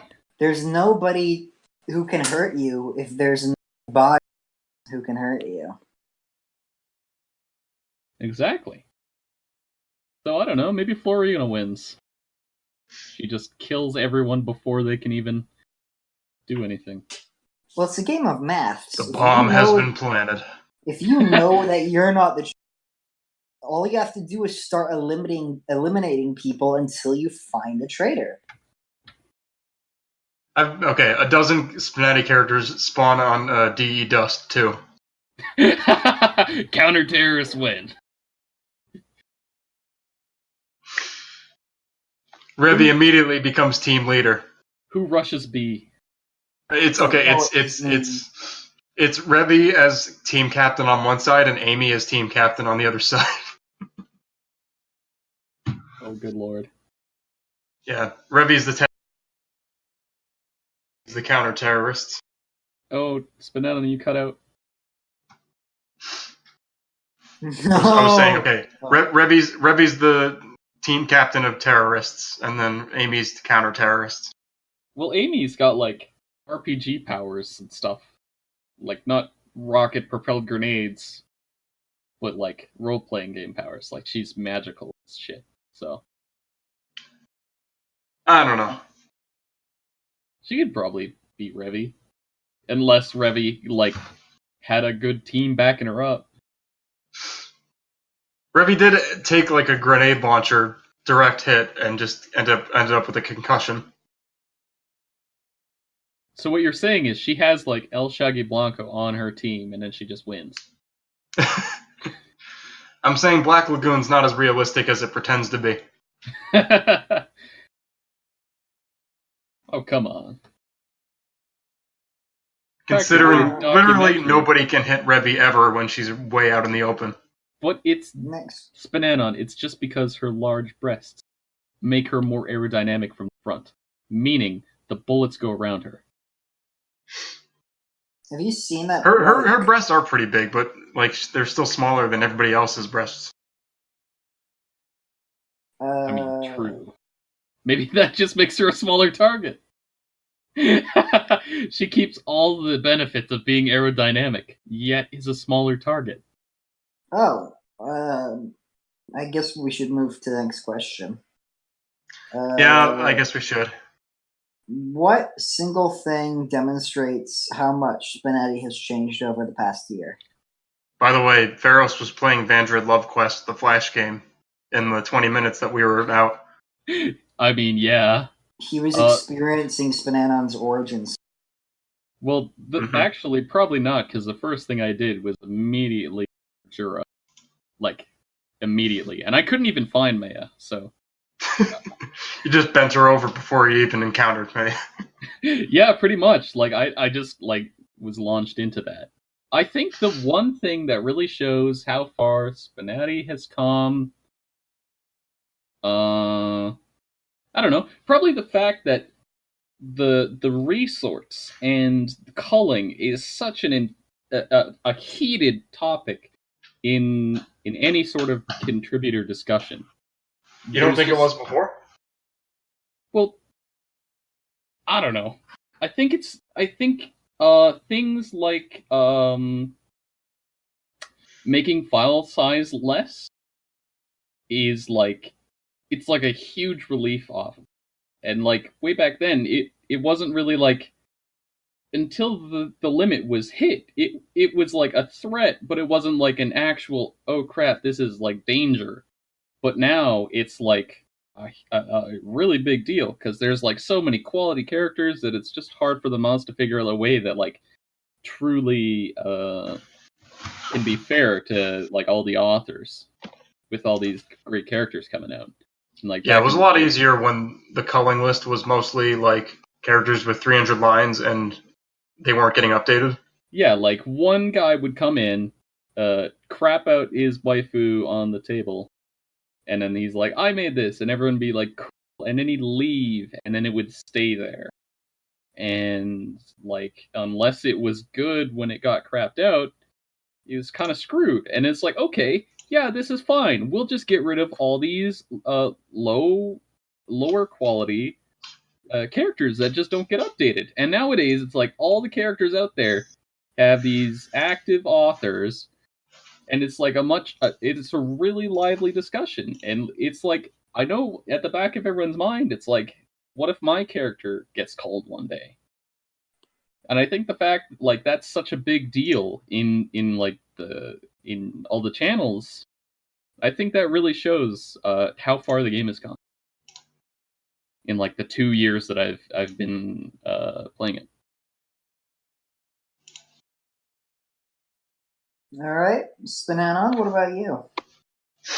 I think what shows how much it's changed the most is the very first impression you get.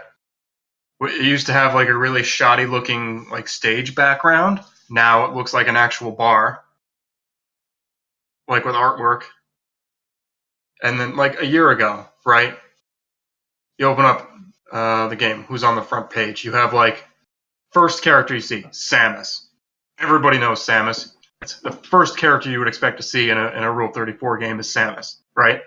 Mm-hmm. She's at the very fucking back now. Mm-hmm. Who do you see very first page? Jura from Vandred. Nobody has fucking heard of Jura from Vandred. Hey now, all three of us that have played Vandred Love Quest, this is actually my like third time playing it, just for the record. I've played like 2 minutes of it. And then next one, Marinette. Now people know Marinette, but she's not like slam dunk like everybody Rule 34 character. Everybody knows her. Revy. People kind of know Revy. People kind of know Black Lagoon. It's like kind of regarded as an anime classic, I think, but she's not like huge.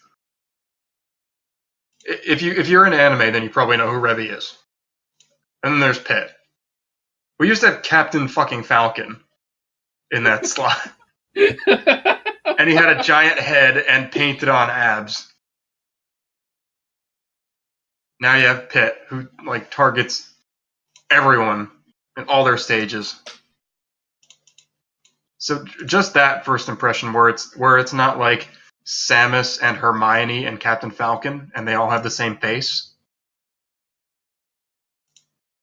and just the fact that the background looks so much more professional. Just the fact that and all four of the characters on the front page have epilogues. And yeah, I guess it's like pretty obvious that it's like grown in that way. Mm-hmm. It's just like you open the front page and it's not like just slam dunk stars that everybody would expect in this kind of game. Unless you know that each one of them is really a personal project. How they managed to get there, you know? Yeah. I think that's also part of like why people stop like throwing their characters out and leaving, because it's like no longer is it just, oh hey, everyone wants this, I'll just put it there and then leave it. It's like, I want this here. Because you know it's going to die right away. Yeah, it's like, I like this. I want more people to like this because like no one likes this. So I'll make them like it. Mm-hmm. And then bam, that's how you get the front page.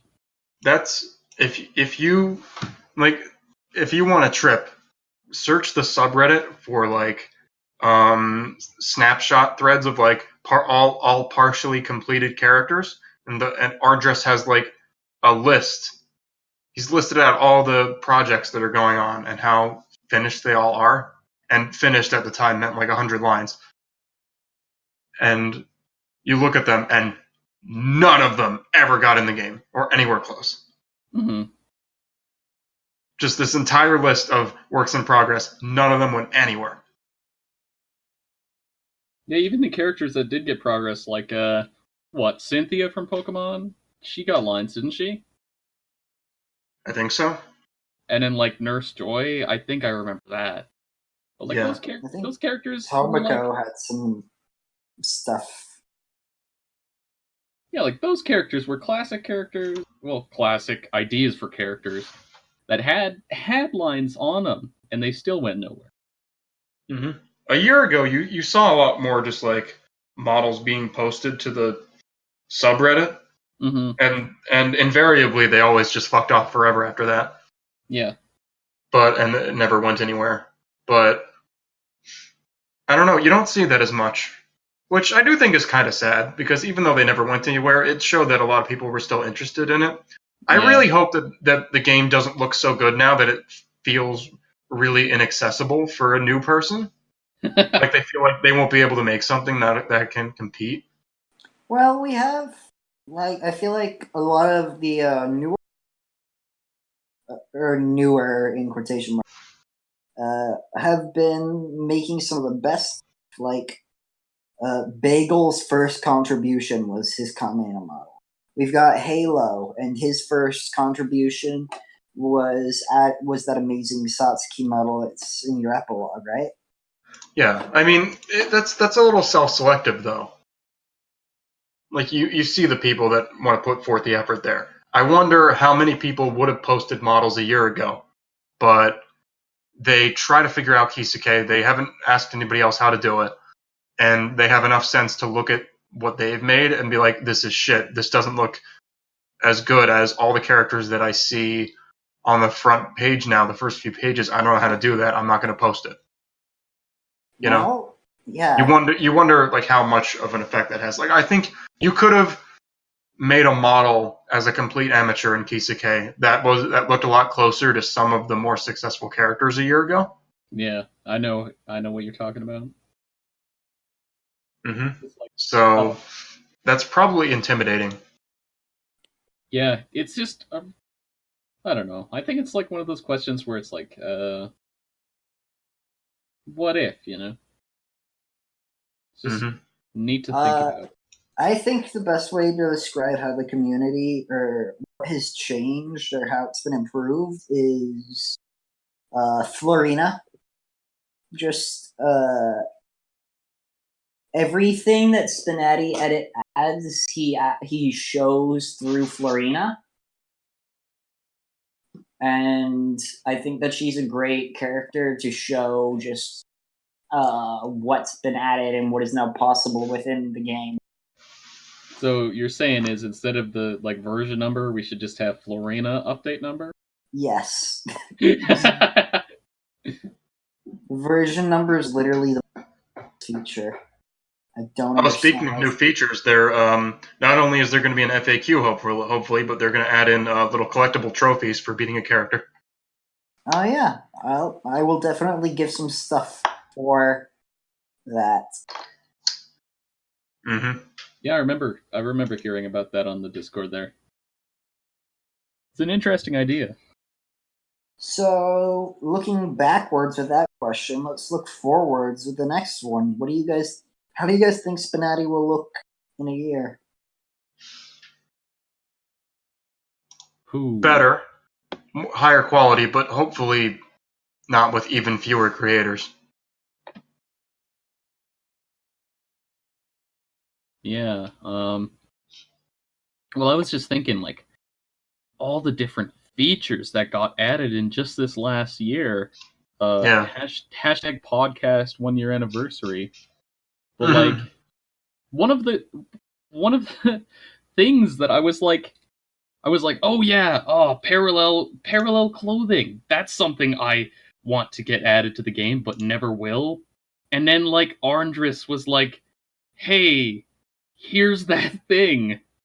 And that kind of blew my mind. And I was like, I didn't even think that was going to be like possible for the creators of the game, of SPNatI to use, because it would just be backtracking for the old characters. But like, they rolled it out, and then they like got all those old characters to use the blurb.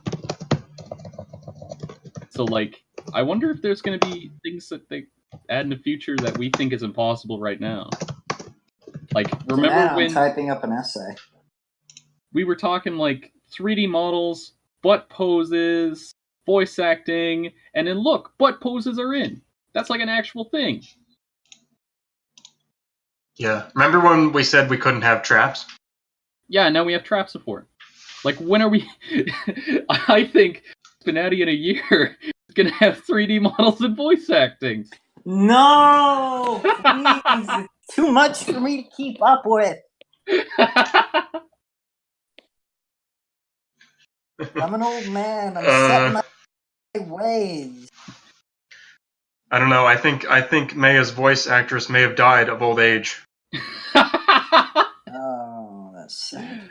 Dang. No, I don't mean that literally. Oh my god. But Oh, you made Johan sad now. Maya's voice actress has done a lot of stuff, which I hope to reference with some new lines. She's it's Fumiko Orikasa. She's the voice of Chun-Li. Oh. And also Lot from Little Witch Academia. Oh, that's pretty cool. Yeah, Maya was like one of her first roles. That's pretty cool. Yeah. So no wonder I like Chun-Li. I'm just hearing Maya the whole time. Well, Span, what do you think we're gonna have in a year? I said. Yeah, he was the first to go. Oh, it was? Why don't you listen when I talk, Johan? I do. Why have you been ignoring me for a year? It's a running gag. All intentional. Welcome to the Broken Marriage Podcast. Adventure 2 battle. You're seeing someone else, aren't you? I'm actually not seeing anything right now. My glasses. He's on a different podcast. Oh god. It's for that Bimbo Texas Hold'em game. God. Oh yeah, Don't maybe there's going to be even more knockoffs. Don't Oh, give them yeah, free, 'cause don't there's give them free advertising. Traitor. I think more people are just going to start using all those new features. And hopefully there's going to be new creators for whom those features have just always been there. So they're going to use them from the start. Hopefully Maya and Jura will look a lot better. By that point, in a year, I'll have given them some new models. It'd be weird if they looked worse. Use Kisake version 20. Oh my god. Yeah, he just remakes their entire model out of hair pieces. Like, entirely out of hair pieces. No, all their sprites are just like really badly cut out, like stills. Stills from the show. We're going South Park here. Even with like the background. Recolored poorly in MS Paint. I'm just gonna draw Maya in MS Paint with my eyes closed. God. Use the paint bucket tool, but since it's a JPEG, there's a bunch of thing.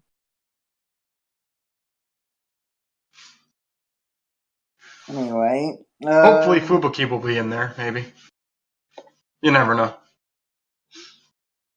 That'd be pretty cool. I'm not sure what SPNatI will look like in a year. Because,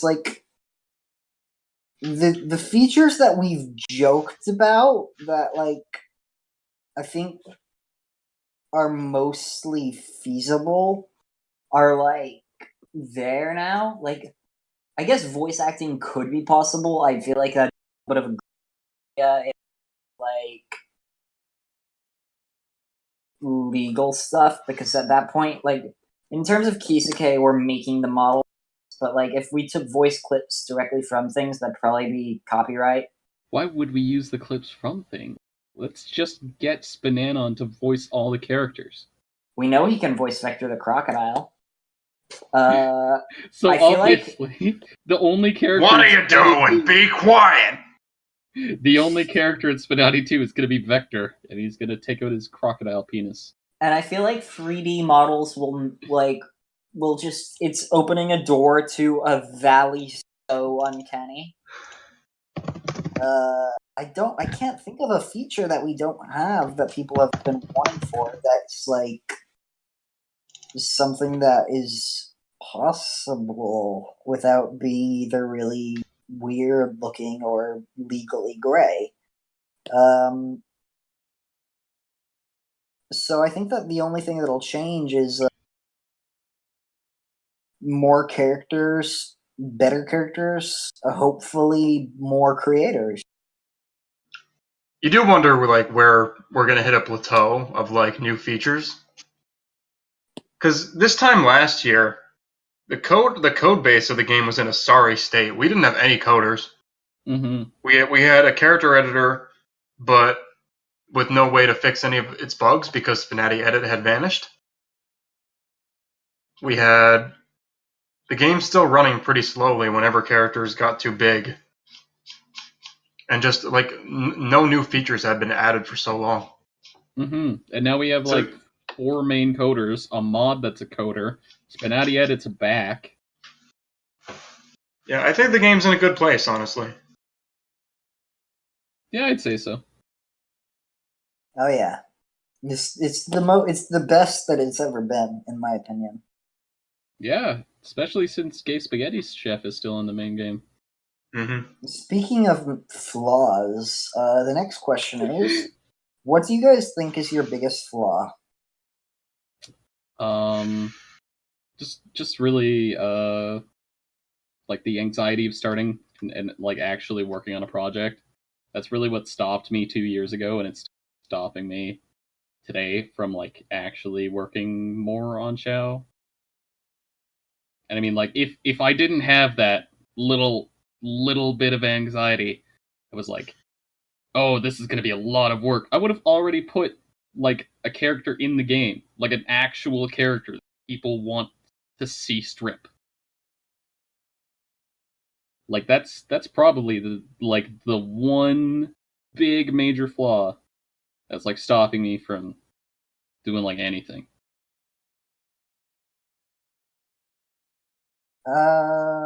Yeah, I can relate to anxiety. I'd say that my biggest flaw is I've got some real bad self-confidence issues.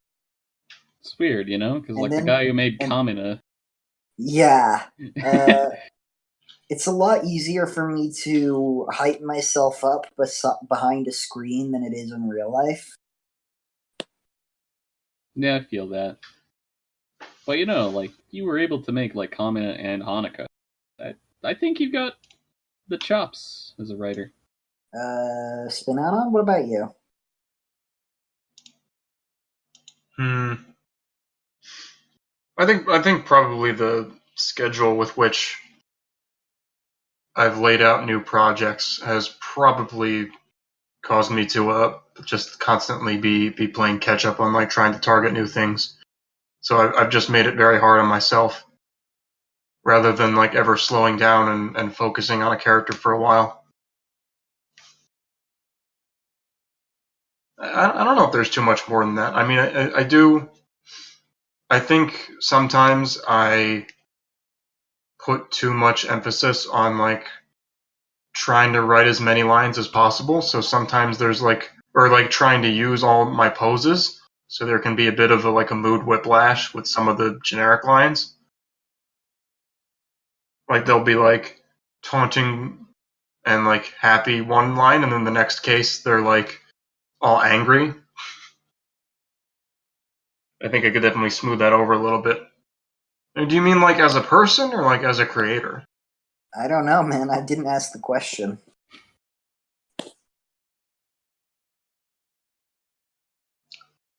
Maybe it comes from making really obscure characters, but I always feel this intense pressure to keep working on the game and making sure that I'm making use of new features and that I'm doing everything I can to make my characters really good. Because like nobody will care about them otherwise. I feel like that's why I wrote so many lines in the first place. Because like, well, no one's gonna give a shit about Maya if she doesn't have a million lines. So I have to put myself Actually, on the wait. map. In a year, Maya might actually have a million lines. That's how SPNatI will change in a year. SPNatI characters will totally accumulate a million lines. I don't know about that. Poor Spinanon. I mean, you're at like what 20,000? Oh, I guess yeah, a million. Total for all my Yeah. characters, Yeah. probably about 30,000. My brain thought 1 million is the next number after 99,999. That's not right. That's not right at all. Oh man, it's a good answer to that question though. Probably like 100,000 SPNaTI lines. I just, I don't know. I guess I feel kind of threatened almost when like someone else puts out a really good product. Like, even though I enjoy playing it, I'm afraid that it's going to become like some kind of zero-sum game where like my characters will fall by the wayside because I realize to be bitter like that is a personal flaw and something that I shouldn't be doing. So hopefully that didn't get too real or anything. But No, that question definitely got things very real. That's fine though. it just I guess you could call it like an inferiority complex. Mm. Yeah, you know, gotta work imagine, harder. Well, I can imagine when you put that much work in, like already, it's like anything. If like people were all like, "Oh my god, this is the best," and then like you poured like your heart and soul into these characters, like hours and hours of your life. Like I can completely understand where you're coming from. Well, Yeah. it's not that I think other people are not worthy of that praise. It's just that when if Samus suddenly got like 100 targeted lines or something like that, or like a really impressively animated and drawn epilogue. Like I just know that's going to do so much more for her than a similar amount of effort would do for like Maya. So I feel like I need to work even harder then. Like it's just a really uphill battle. Yeah, with characters that are relatively obscure, like Maya and Jura. It's just so much easier for some characters to win the favor of a casual player, and I totally understand why they would pick a character that they know over one that they don't. I'm always worried that just like one bad line is just going to completely sully their first impression of her, and they're not if they even picked her in the first place. Mm-hmm. I think that Maya is like the Marth of SPNatI, in that not many when the game and SPNatI being Smash Brothers, like when people are first being introduced to the game, not many people are going to know Maya from Vandred, but she is such a big part of SPNatI now that it's crazy to think that there was a time without her. Mm-hmm. If that makes sense. Oh, thank you.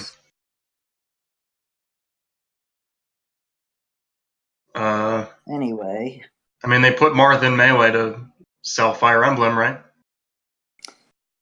Yep. So I guess that the truth of the matter is that SPNanon is the guy who wrote Vandred. You got me. He invents time travel so he can go back and make young SPNanon interested in Vandred so that he can grow up, invent time travel, make it, and then invent time travel and get himself interested in Vandred. It's a time loop, but it works. Oh god. I guess that's it. Okay. Next question is, what is your favorite SPNatI ship?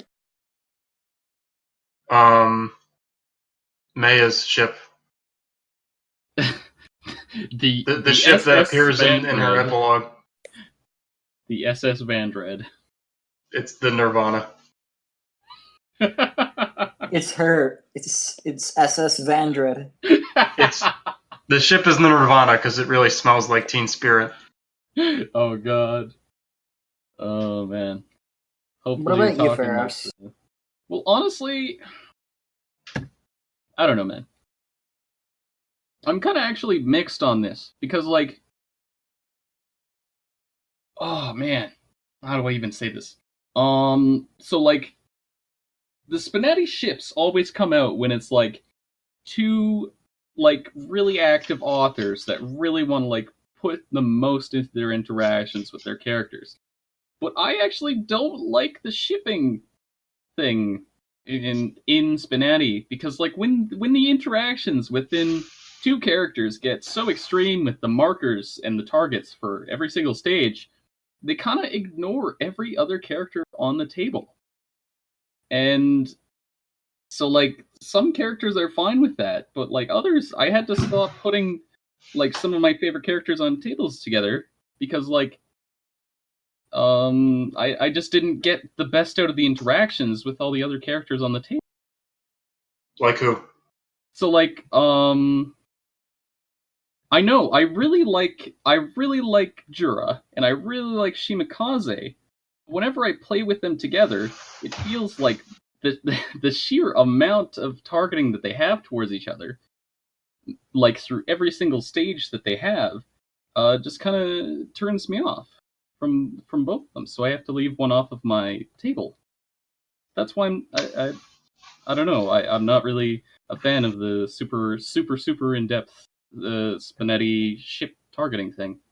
There's not. Well, she is literally targeting a ship. Best example. Shimakaze is my favorite ship. Well, that's really the like the big one that came into my mind because I really like playing with both of those characters. But I have to like start leaving them off because like the targets take priority of like pretty much every line. Well, the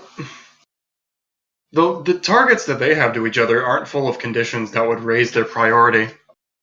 I think anyone else who's talking to either one of them would have just as much of a chance to play. I'm not sure if I play any characters that do like target them specifically. Then I think it's mostly like regular game dialogue and filtered stuff. Well, then you're not really missing anything else. Well, I don't know. It's just always nice when they like comment on other character stuff or like the player, but like just kind of like a back and forth thing the whole game. So what you're saying is I should target more. No, I'm just saying it kind of seems like you've unleashed the beast. It kind of seems like a catch-22 to me because like the more in depth that scenario between Jura and Shimakaze gets, and this is just my example right here because like there's a bunch of different characters that do this this targeting for like the whole game. It makes the interactions really rich.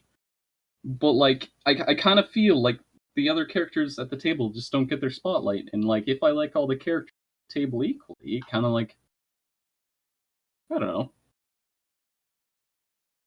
know. That's just like me personally, and like I'm like one person, and like we wouldn't have this many ships in SPNatI without like a bunch of people wanting it, and like authors that are really dedicated to their characters and willing to do it.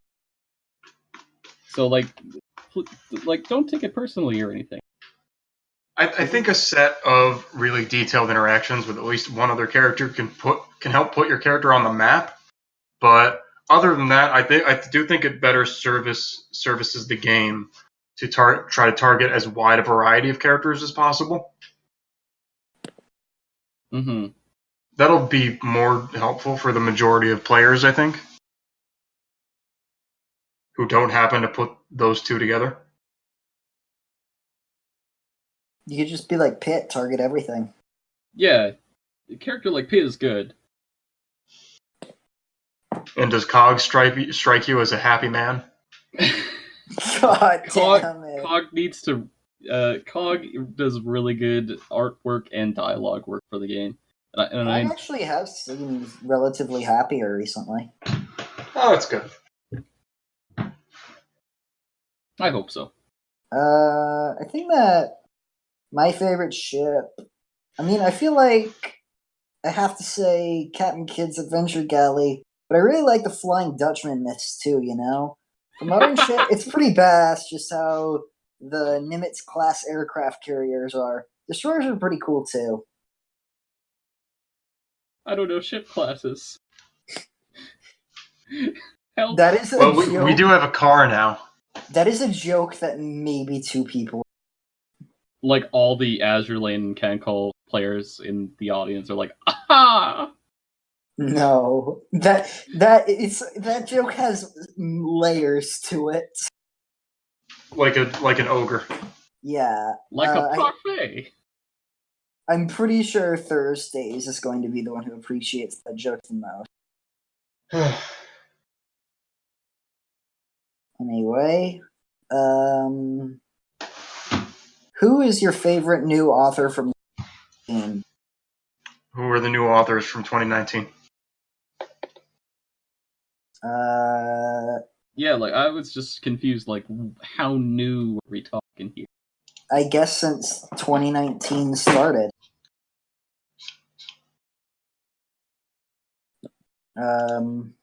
Well, let's go ahead and check the document, shall we? Ooh, yeah, we do have a document for that. Can you tell I don't prepare for these? I do prepare for the questions, but I just wasn't sure what time frame we're talking here. Let's see who was released in 2019. Miko. That was Mr. Solitaire's first character. There's my answer already. I like Miko. I like that Ferris guy. He was pretty cool. Eni was released in 2019. That was Dorian, but that's not his first character. Coco, Cog, and Damask, not their first character. Rarity, Niels, not his first character. Sheena, Horse Killer, not his first character.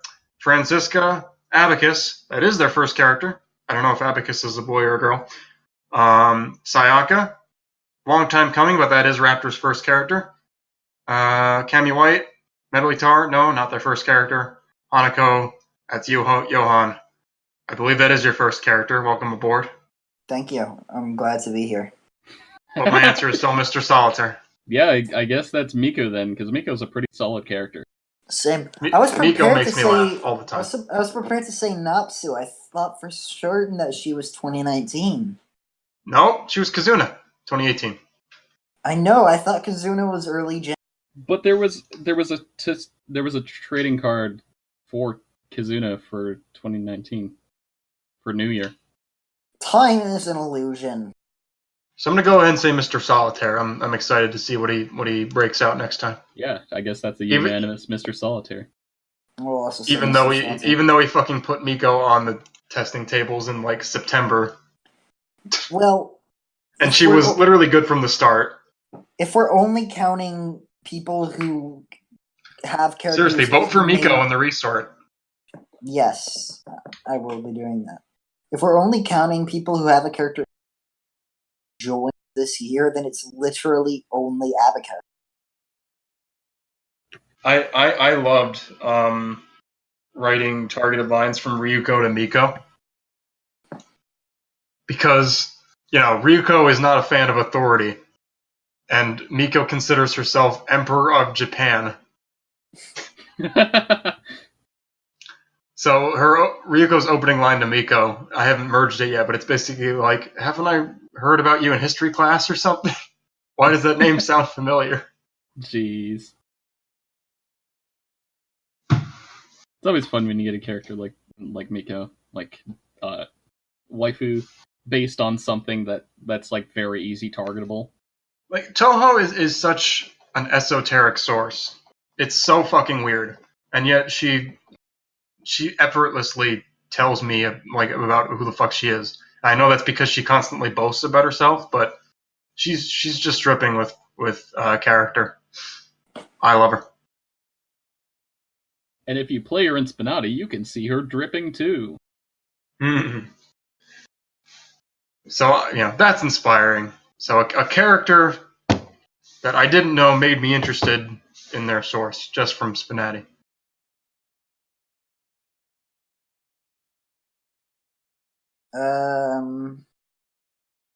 If all the active devs collaborated on one character to bring to SPNatI, which character should that be?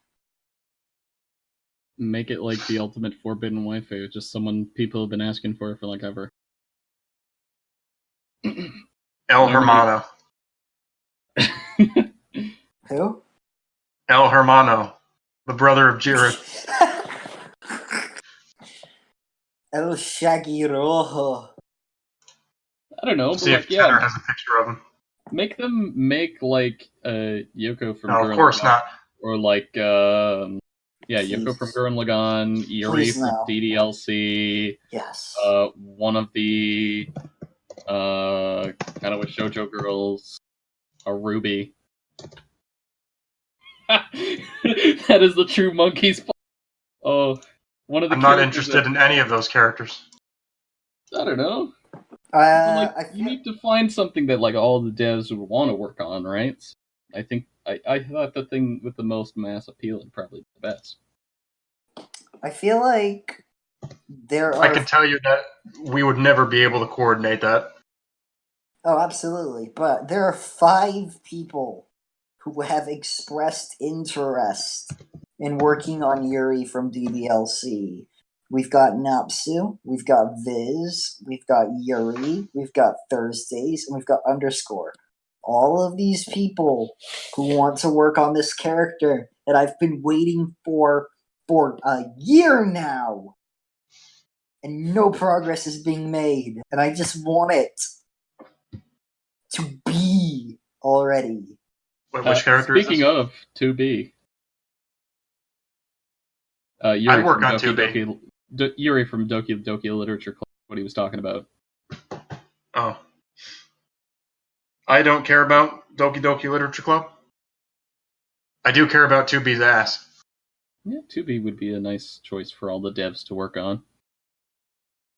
She's stoic, has a big... I would participate in that. Right after I said stoic, huh? Yes. Stoic and butt. It's a winning combination. It's free real estate. Why don't you just make 2B spin that on? Just by yourself, save the universe and make 2B. Haven't I done enough? No. You ask for more? Yes, I ask for more. Just made fucking Ryuko from Kill la Kill, and that's not enough of a forbidden waifu? I haven't watched Kill la Kill. But people nothing. love her. She means nothing. That sponsorship post got fucking 180 upvotes. The nip slips being removed killed her for me. You should watch Kill la Kill. Ferris is really... She's like on the front page of most upvoted like posts now, and on the entire subreddit. People love her. I've done enough for this game. No. I'll make fucking Fubuki if I feel like it. We need more.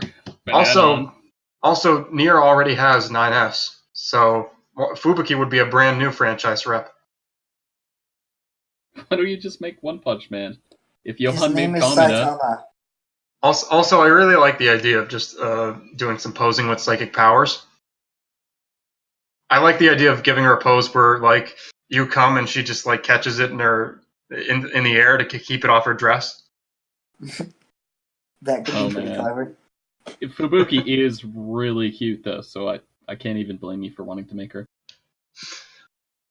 Like you see it, she like starts off in her fur coat, and she's like not making like she's like not drawing too much attention to herself, and then she loses for the first time. It's like, oh, I better start taking this seriously. Unclips the coat and just makes it float off. And she's like, now it's time to begin. Megalovania plays. Just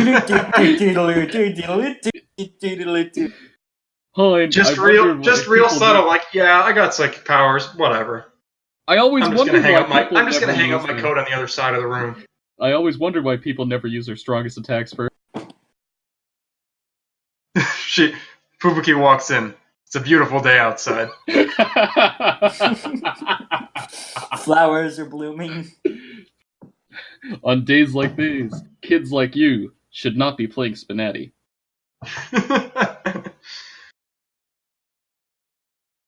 On days like these, you should be masturbating in your basement. On days like these, adults like you should be getting a job. And then Alright. I can't believe we made it through April Fool's 2019 and nobody made Sans. I was thinking about it. Sans was You- too easy of a creation. You made Show Tucker, but you didn't make Sans. Yeah, because Shao Tucker is better than Self-inserting is Sans. illegal. You made Kamina. Shut up. You're I really want to banned. see Sans in the game now. Just so the memes have become real. We need to get one of the people that unironically wants to do Sans to make Sans. They want to get into the bone zone. Well, I don't think you can. I only think he can be an April Fool's character because he wouldn't have a penis. He would just have another bone. All of the art of Undertale porn gives him a glowing blue penis. Why have you been looking up Sans Undertale porn? Okay, listen, that It's is not how a matter I. of look. It's not a matter of looking it up. It finds you. That is how I discovered Undertale. I heard this thing called Undertale on Reddit, so I searched Undertale, and then bam, Undertale porn. And I was like, oh god, what is this? And then I looked Undertale sounds like the name of a furry porno. I know! And like, when I looked up Undertale, I saw like the goats, the goat people. And I was like, oh, well that makes sense. And then like, I saw the flower like having sex with a skeleton. I was like, whoa, what? And then I looked up the proper Undertale, and then I bought it, and then I played it. I've gone 4 fucking years since the release of Undertale, almost. Yeah, 2015. And I still haven't seen Sans' glowing blue dick. So I'm putting this on you. I guess I'll have to fix that. Do you want... God. No, keep this chat clean. Is he You can't put it on YouTube. Is he gonna direct message you Sans' penis? No. I'll block you. Put it in the fuck dome and at him. I'll do it. Oh god. With no context. Oh I'll my kill god. myself to kill you. Do it, Johan. I hate you. Do it. Do it. I just have to find the most cursed it can. Oh, here we go. Okay, so Yes! to answer this question, if all the active devs collaborated on one character to bring into SPNatI, it would be Sans Undertale. The patrician's choice. Confirmed.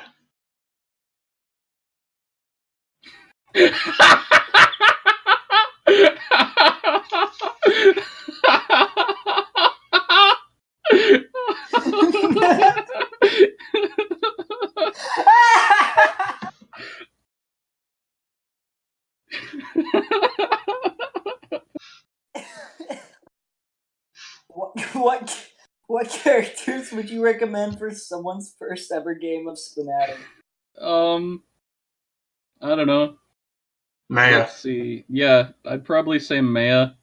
Well, that's completely out of self-interest. I just say it because I think she's one of the better built characters. And then Aw. probably whoever their actual, like, a character that they know. Doesn't matter if that's like Xander or like someone like Kim Possible. Is she even Don't still worry, in the... don't worry, I'll target them. Yeah, exactly. You get characters like that. Probably put a dude on the table, like No. Pit or Pit's. Save the dude for the second game, unless you're into that. So yeah, I'd probably say one of the better built characters, a character that they know, a guy, and then a character that they think is hot or cute, but they don't know the source. That's probably the best way to build a table. Just put Maya twice. Sure. That'll be fine. Because I can tell you they haven't seen the source. Yeah, that's probably what I would think would be the optimum table, because like that's pretty much what I did, except like without the dude. I just like picked characters that I knew, and then characters that like were cute, and then like back then there wasn't any like super intense characters that were like super good, because like I joined when Lynn came out way back, first Fire Emblem, so there wasn't really any like super high tech characters to even put on the table.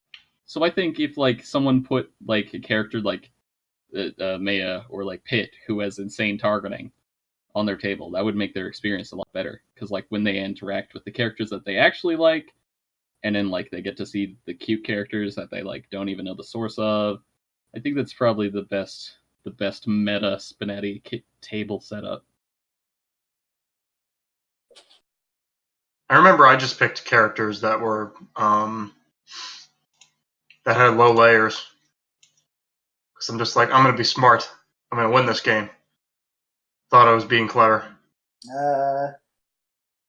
Well, I want to say that they should just take all of the intricate characters.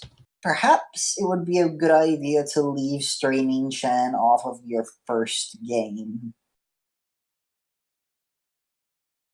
If you have too many characters targeting each other at once, it can be a bit of a pile up. Yeah. Especially if you're not familiar with how the game works.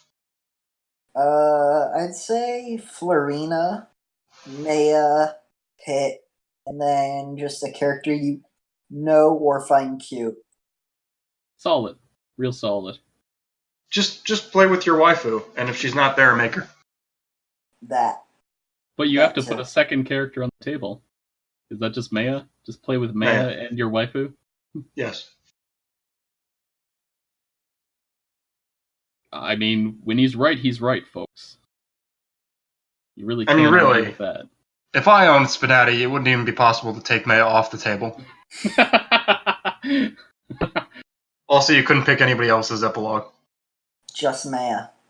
Yeah. They can have epilogues, but you can't choose them. Yes. Hey guys, I got this hacked version of SPNatI. You can actually view the other characters' epilogues. Why would you need to? Oh, fuck. I remember hacked Flash games.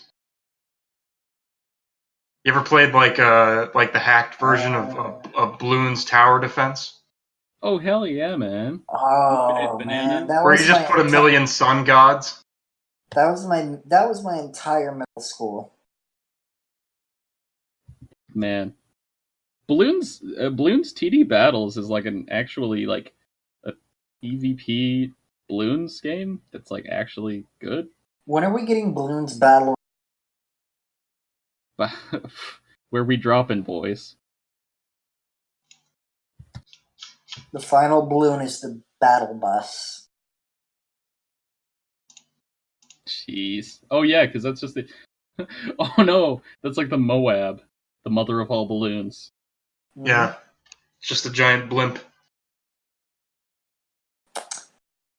All right. Next question is: has this game kind of stopped being about porn for any of you? For me, it's become about interesting characters and community effort.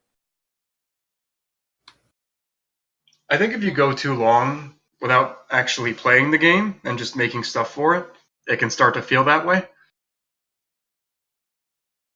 I think there's often times where I'll just have been writing lines for too long, or whatever, and I'm just like, man, what the fuck am I doing with my life?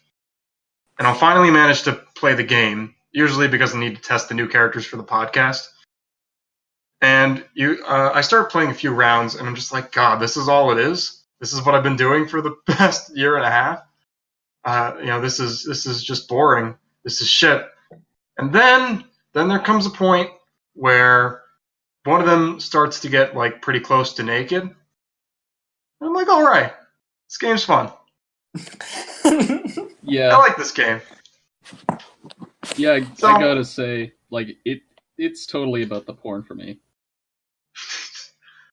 Yeah, like, okay. The banter is fun. I think it's a big part of the game, especially during like the more boring parts. But I don't think it could survive the way it is unless it was porn. Because the art's not good enough, and there's no voice acting, and there's not enough of a game otherwise. So Yeah. it's and like the most fun lines to write are usually the dirty ones.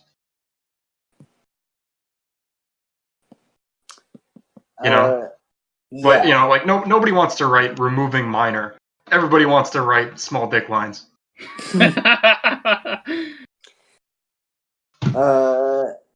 I think that if it wasn't for the porn aspects, people would have moved on to a different.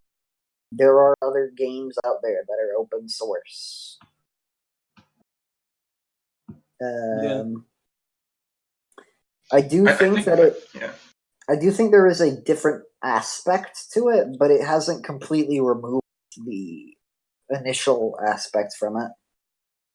I think it's the accessibility and the character interactions that allow it to compete with porn games that are better drawn or have more features.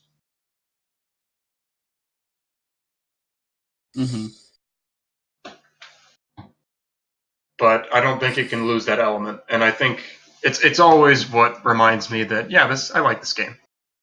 This game's fun. Yeah, you see your waifu, she talks to other cute girls, they get naked. What more could you ask for? Really, there is not much else. And they can even comment on how you're rubbing your balls at that very moment. Now I just have this amazing mental picture of SPNatI writing lines specifically for ball cradling. I need to write more generic lines for the Vandrid girls that are just asking really random questions about what men are doing. Like, how do you walk with that tube between your legs? Is that where the pee is stored? Why do you have that bump on your neck? Why are you all hairy? Do you have to like shift your balls around or stuff like that?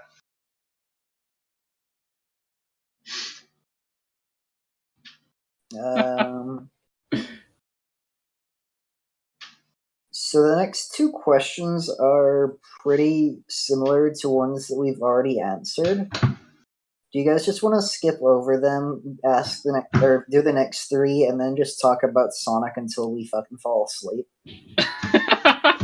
Let's quickly do them. Just don't dwell on them. How have you seen it change since you started working on it? Well, I think you've been here the longest, right, Pharos? Yeah, but I didn't start working on it until like August 2018. I've been here since February 2017, but like I never actually like did anything.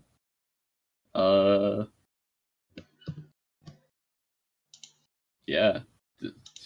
Really, the ways it's changed is like going the biggest jump, definitely. Oh my god, was going from the TXTs with Python in it to like the actual character editor.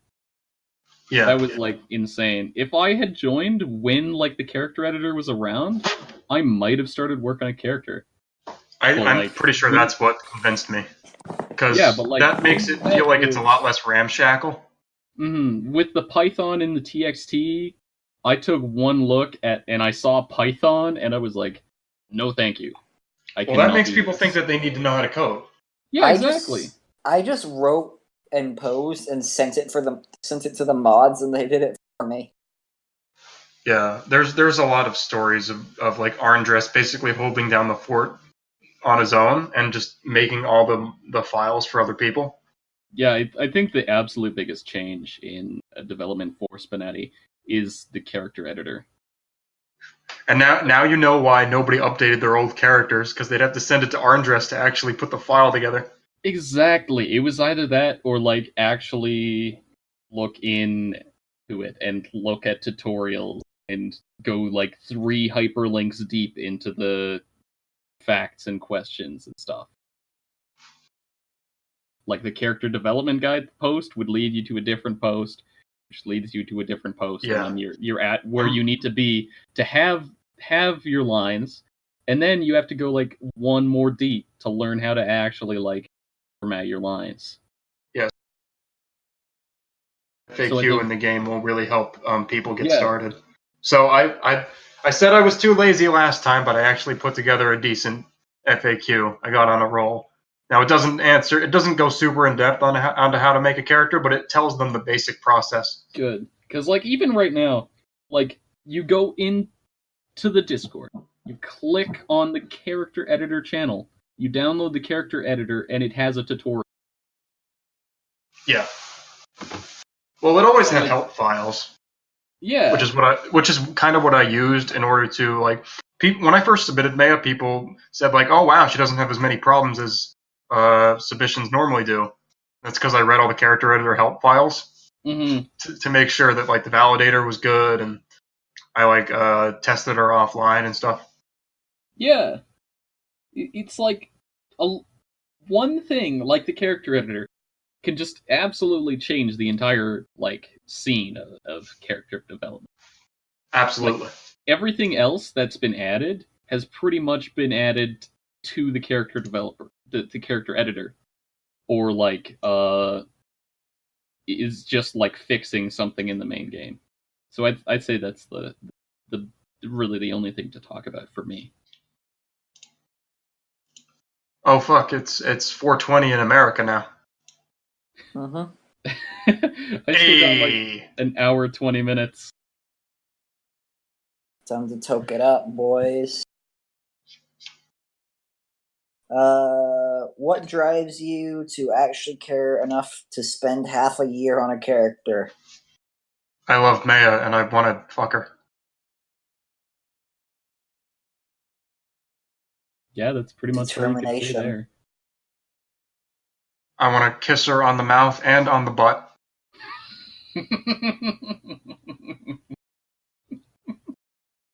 Probably in that order, because otherwise she might object. Hey, butt lips. Next episode, I'm going to introduce SPNatI on his butt lips. I don't know. Character really appeals to me, and I want other people to see what she's all about. And I think she was a great fit for the game because Vandret's whole premise is kind of about the gender divide. Well, so to put her in a sexual situation makes sense. Given that she is now 3rd page, right? Well, she would be 1st page. You're not allowed to have franchise partners. SPNatI, you can't have the on page 1 page to yourself. You need to share with the rest of the class. I do not.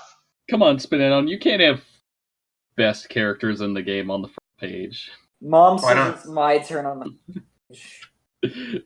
Fuck off, Beavis. Here lies SPNatI. He never got all 4 characters to the front page. Not until. Well, it's never going to happen unless I made a man. SPNatI. I don't know. I think I answered one of the early podcasts that I'd make Gordon Freeman if I had to make a man. Silent character. Yeah, because that way it wouldn't be too much effort. Next April Fool's, SPNatI makes Gordon Freeman. If I had to make a character now, I'd probably make Saitama. If I had to make a male character. I don't know how to. Well, he wouldn't instantly win because it's not like he wins at everything. He loses at video games all the time. It's just he's only infinitely strong, so he would totally lose at poker. Then you could have yourself insert. His stripping images could just be him flexing a little bit too hard, and boom. No, he would like take off his costume because it's his homemade costume and then like very neatly fold it. Kind of like Yeah. Kira. You don't want to make a second costume. All right. What two characters have unexpectedly great targeted lines to each other? What counts as unexpectedly? I don't know, just like characters that are from really different things. Like Maya and Shiaki are ones That's that I a like. fun one. I really like that gaming history thing. I'm probably going to add a lot more of them in the future. Oh, by all means. I like writing her reactions to them. I think if I rewrote her today, she would probably know what video games are, but it's funny, so whatever. Like, I think her planet would probably have video games on it, but it doesn't matter. When you're in space, you don't need video games. You just go out and kill people. Life is a video game when you're in space. You have mechs. Who needs video games? Natsuki and Streaming Chan. Streaming Chan and anybody that she targets. It's true. We didn't get the best Streaming Chan line. Who does Revy talk to a lot? There's a line where Marinette calls Revy a cunt. Is there? Oh my god. And then she gets really embarrassed and ashamed of herself. And Revy's just super happy for her. That she managed to say cunt. That's amazing. I've never seen that. Yeah. It's like if Marinette has lost a little bit and then Revy loses completely. I think. Oh, nice. I'll have to look for that. Maybe play that tonight or something. Marinette and Captain America with Storm My Beaches.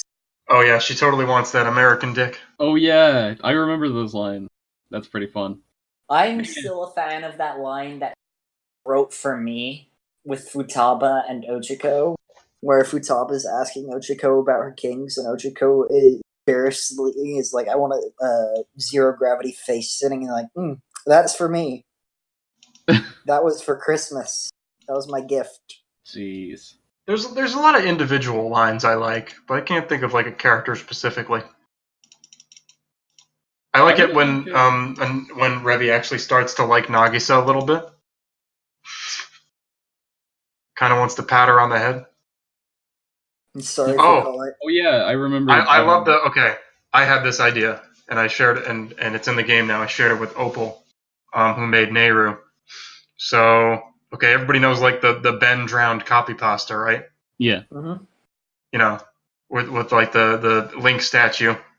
Well, Nehru was gonna play a few songs, and Opal still had the old, really bad Nehru model. So it was like, have her play the Elegy of Emptiness, and then it creates the bad Nehru model.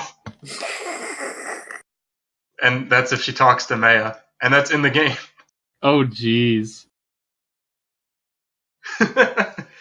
I thought that was pretty clever, personally. Oh god. Oh man. Oh, I need wow, to play yeah, Nehru there it is. again.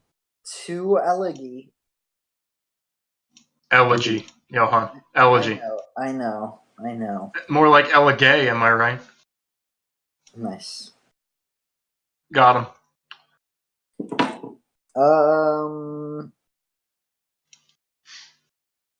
What was your favorite podcast question? Ooh, that's easy one for me. The one that's being asked right now, because I love you.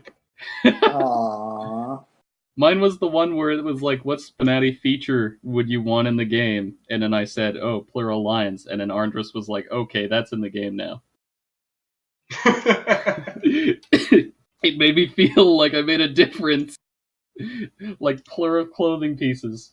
That single question is probably my favorite. Easy by a long shot.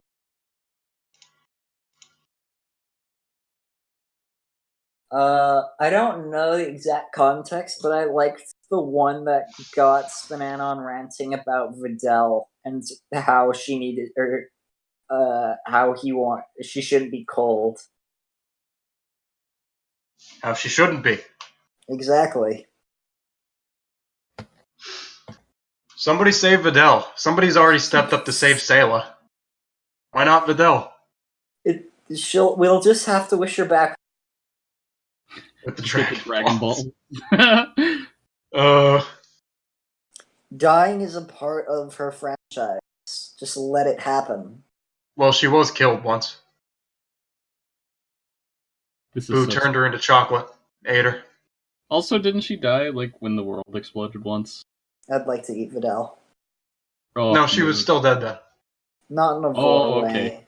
Not in a vor way. When Kid Boo blew up the Earth, she was already dead. Okay. I think the only human who hasn't died is Mr. Satan. Oh yeah, because he got teleported off, or the world exploded. When Boo killed everybody else, he still had a part of him that liked Mr. Satan, so he didn't kill him. Mm-hmm. Well, and everybody who was born. What? You cut out after born. Everybody who was born after that. I guess. Oh yeah, I guess Pan never died, right? Yeah. Is she canon though? Bunch of GT characters. If I remember right, Pan isn't as like a baby, isn't she? Yeah, she's canon. She's in Z, and now she's in Super, which is unfortunately canon. Hey, the Vegeta Bingo song is an important piece of the Dragon Ball lore. Is that in Super? It's either Super or like one of the. It's in Battle of Gods. I don't know if it's in Super. Well, that's like.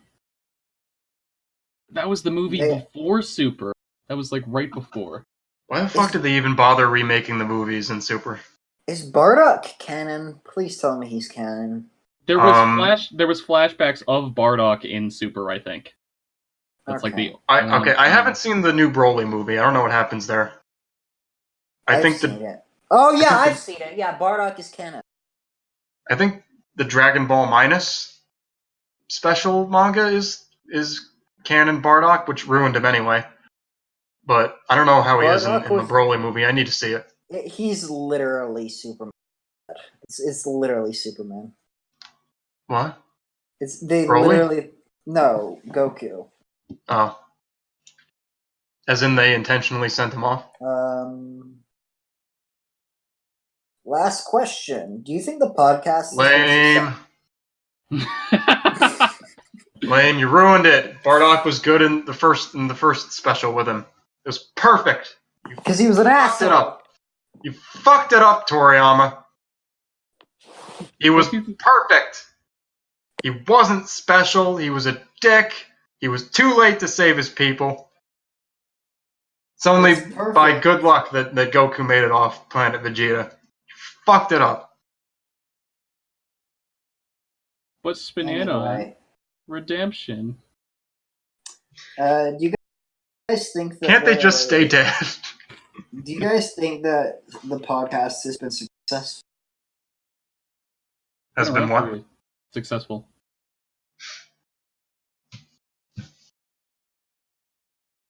Been around for a year. Well, it depends on what successful means. I wonder, because I don't think it gets a whole lot of support outside of the Discord. Which, I don't know, I guess we could do a little bit more to explain things to people who aren't on the Discord. But, like one thing I think is funny is that it never really gets that many upvotes. Like, nobody comments on it on the subreddit. I don't see anybody mention, like, the Echo thread. So I think that's a little disappointing. I don't know if, like, the length turns people off. I hope not, because this one's going for... Yeah. We are approaching our... Jeez. Hour 4? Yeah. Nice. Let's talk about Sonic for another half an hour. Round it up to 4 hours. So Vector's the best member of Team Chaotix, right? No, absolutely. SPO. Okay, wait. Are we talking members or? We're talking everyone who's ever been on Team Chaotix. Clearly, it's Charmy B. Mighty Armadillo is way cool. character, but he's not as cool as SPN. Mighty is just lame Sonic. He's No. just Sonic with the edges sanded off. Exactly. Are we Vector's got it all. Are we counting Knuckles as a member of the?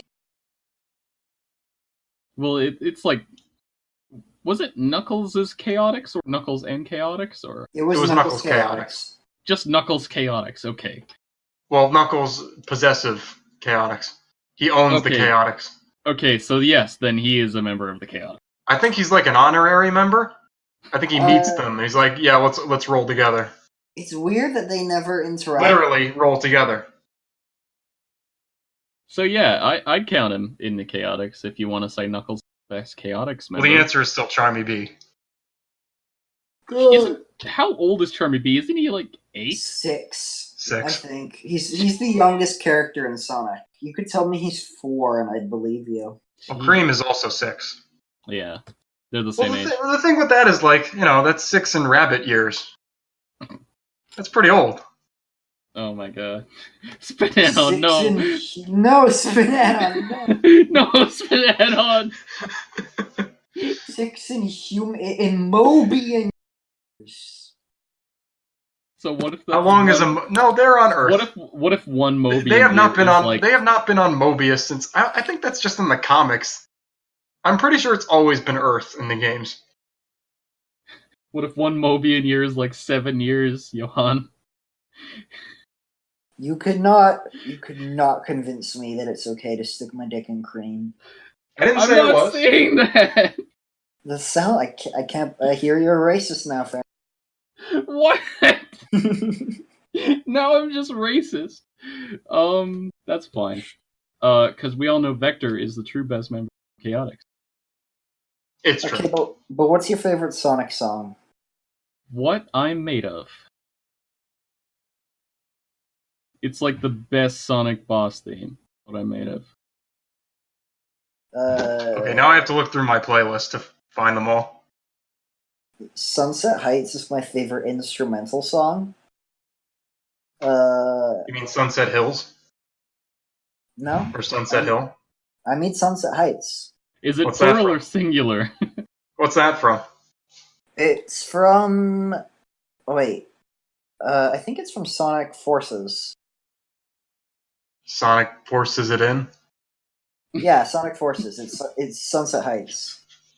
Oh, there's so many good songs. Don't make me pick. I know there's so Pick many. one. Like, Dreams of an Absolution. That's a good song. oh, it really is. Yeah, it is. I catch myself singing "Dreams of an App" at work all the time. I really like Night of the Wind. It's the one that I know. Oh god, Night of the Wind is good, but Okay, But- in my playlist of songs here, the Security Hall song from Adventure 2, I named it 5 Minutes Should Be Plenty. is that the song that you play when you have a girl? No, that's 5 seconds would be plenty. Night of the Wind's really good, but it's not even my favorite Sonic. It's not even my favorite Black Knight song. With Me. Which one is that? It's the final boss. Yeah. Oh, I don't even remember the final boss thing. But like, It's I always think of da da da da da da da da. And then There's a lot of cool instrumentals. Mm-hmm. Like Metal Harbor, Green Mhm. Forest are very strong. Ooh, Non-Aggression, the final boss theme from Advance 3. When you're working with Eggman. I'll have to look that one up. Right there, right on. Oh, that's a good one. I yeah. have a triple Q mashup of Halation or Snow Halation and Tails' theme from Adventure 2. Oh god. I want to fly high. Yeah, so I called it Snow Tailation. Oh god. I like Fist Bump quite a bit. Oh, They're all good. I prefer What I'm Made Of. That one's Shadow's theme is pretty good. It's not Shadow's theme. Isn't it? What I No, Made it's Of the is Super the Sonic song theme. from- What am I talking about? No, I was thinking about I that. Am All of Me. Not that one. All All Hail Hail Shadow? Shadow. That one. I was thinking about the other song when I was thinking about Shadow there. I'm sorry. Oh, that's good stuff. That was just me being... Yeah, Which All version, Hail though? Shadow's good. Which version? There are several versions? Yes, Yes. there's the Crush 40 version and then the and Magnify. Oh. When in doubt, Crush 40. Crush 40 usually does better Sonic music, don't they? Oh god. Oh, I'm pre-coming. Just remember Sonic Riders soundtrack. Oh, I've never played Zero Gravity, but I really like the track Ungravitify. Yes, it's so good. I never played the original Sonic Riders. I played the original. I beat Even, it, and Super Sonic is a piece of shit in that game. I had Sonic Riders Zero Gravity, and I could not play it. The controls did not work for me. I played Sonic Free Riders, the shitty Xbox Connect one, and it was a piece of shit game, but the opening song Free was so good. Oh, I can tell just from your voice. There was that one song from Sonic Lost World that I really liked. Wonderworld? No, it was like one of the Wonderwall? regulars. So anyway, here's Sonic Lost. Against the He Deadly just Six? plays Wonderwall the entire game. No, I think it's Windy Hill. Oh yeah. The one that's in Smash 4. Yeah. Oh god, Jed the Hawk has such a great character design. Windy Hill is probably one of my favorite Sonic. You're just saying that because you like birds. I've been a fan of birds. The entire Babylon Roads are cooler than they have any right to be.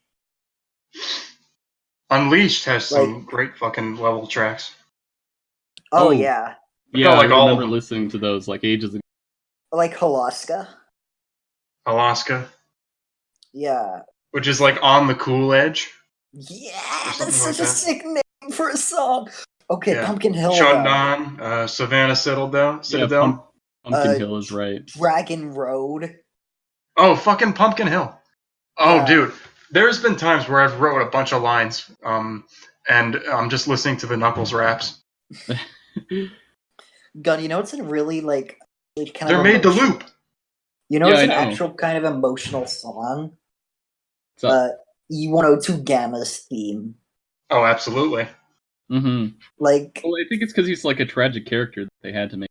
Yeah, but it's such it's so weird that there's a character like him, and he dies alone, killing his family in order to save the world. And he doesn't kill his family. He frees himself so he can be with his family. Okay, yes, but he frees the Flicky, but the consciousness with dies. What's really weird to me is that there's a Sonic character out there that hasn't been in every other game after. Yeah, well, that's why they made Omega. I know. And he just wants to fucking destroy all consumer models. Yeah, he's annihilate. But Gamma, that's good shit. Gamma I love doesn't him. get a thing. He doesn't get a thank you because nobody knows about his sacrifice. Also, on the topic of Omega, This Machine is such a good Sonic song. Mm-hmm. Mm-hmm. Omega's. I think I really like Omega. He really carried Team Dark for me in Sonic Heroes. Oh, yeah. Because I don't really Because I was never really a fan of Rouge of Shadow, so. Never a fan of Shadow? Yeah, I don't really like edgy characters. They start off all attacking each other, and 2 games later, they're all best friends. Mm-hmm. They're the closest friends out of anybody. It's the dragon. That's how men are, though. Even though Shadow's the only man in that. He's a hedgehog. Also, Team Chaotix. He's a faker. Team Chaotix's theme is so good. Yes. Mm-hmm. Even though they can't say the word ass. Yeah. They can't say the word ass, but they can make fun of people that have brain damage. You must have been a brain damage if you think that you can get away. The power has arrived in a dream team. The boss and one makes three. Wait, how the fuck did none of us say City Escape? Oh, Cityscape is real nice. Yeah, absolutely. And then it just goes. You know what's like a really That's like the best nostalgic- opening to any game ever. Yeah, You know- honestly. Yeah, it's probably the best. Oh, Egg Golem's theme. Which? Egg Golem / King Boombo. Oh, God. Master Oh, yeah, that's of good. the Desert. And then he shouts Taria for no reason. Toria! Doing his katas on Egg Golem. By the way, Like, if you're did still he shout listening that in the Japanese version? yes. Or did he Oh, shout an English phrase? No, he shouted a Japanese thing. By the way, if you're still listening to this, you can. If you're not interested in our Sonic talk, you can leave. We're done talking about SPNatI now. It's the Sonic podcast. Does anyone else have any questions about the podcast and whether it's successful? Or any comments? No. I hope talking think about that we did Sonic will about- have made it more successful. Yeah. Now that everyone who doesn't want to talk about Sonic is gone, now we can talk about the real behind the scenes stuff. Yeah. You know what's a really nostalgic track for me? Listen, if you I guess nobody who doesn't like the podcast has listened this far, but if you think there's something that we could do better or improve about it, seriously, comment on it. Just Yeah. put that quote at the start of the episode. I'm having fun, but I want to make sure everybody else is this is actually doing something for people. You should.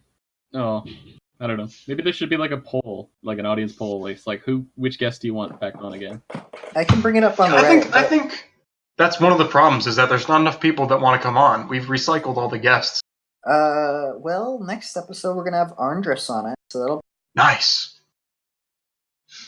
I think that's the only problem. We've never had Hex on or Pat or all these great guys. That's the problem.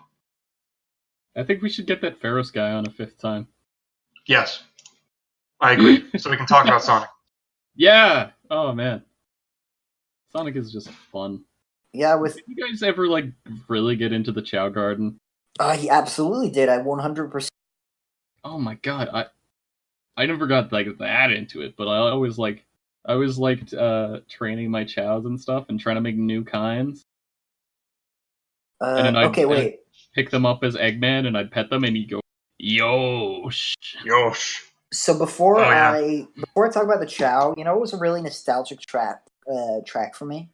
So- Station Square's theme. Absolutely. Mm-hmm.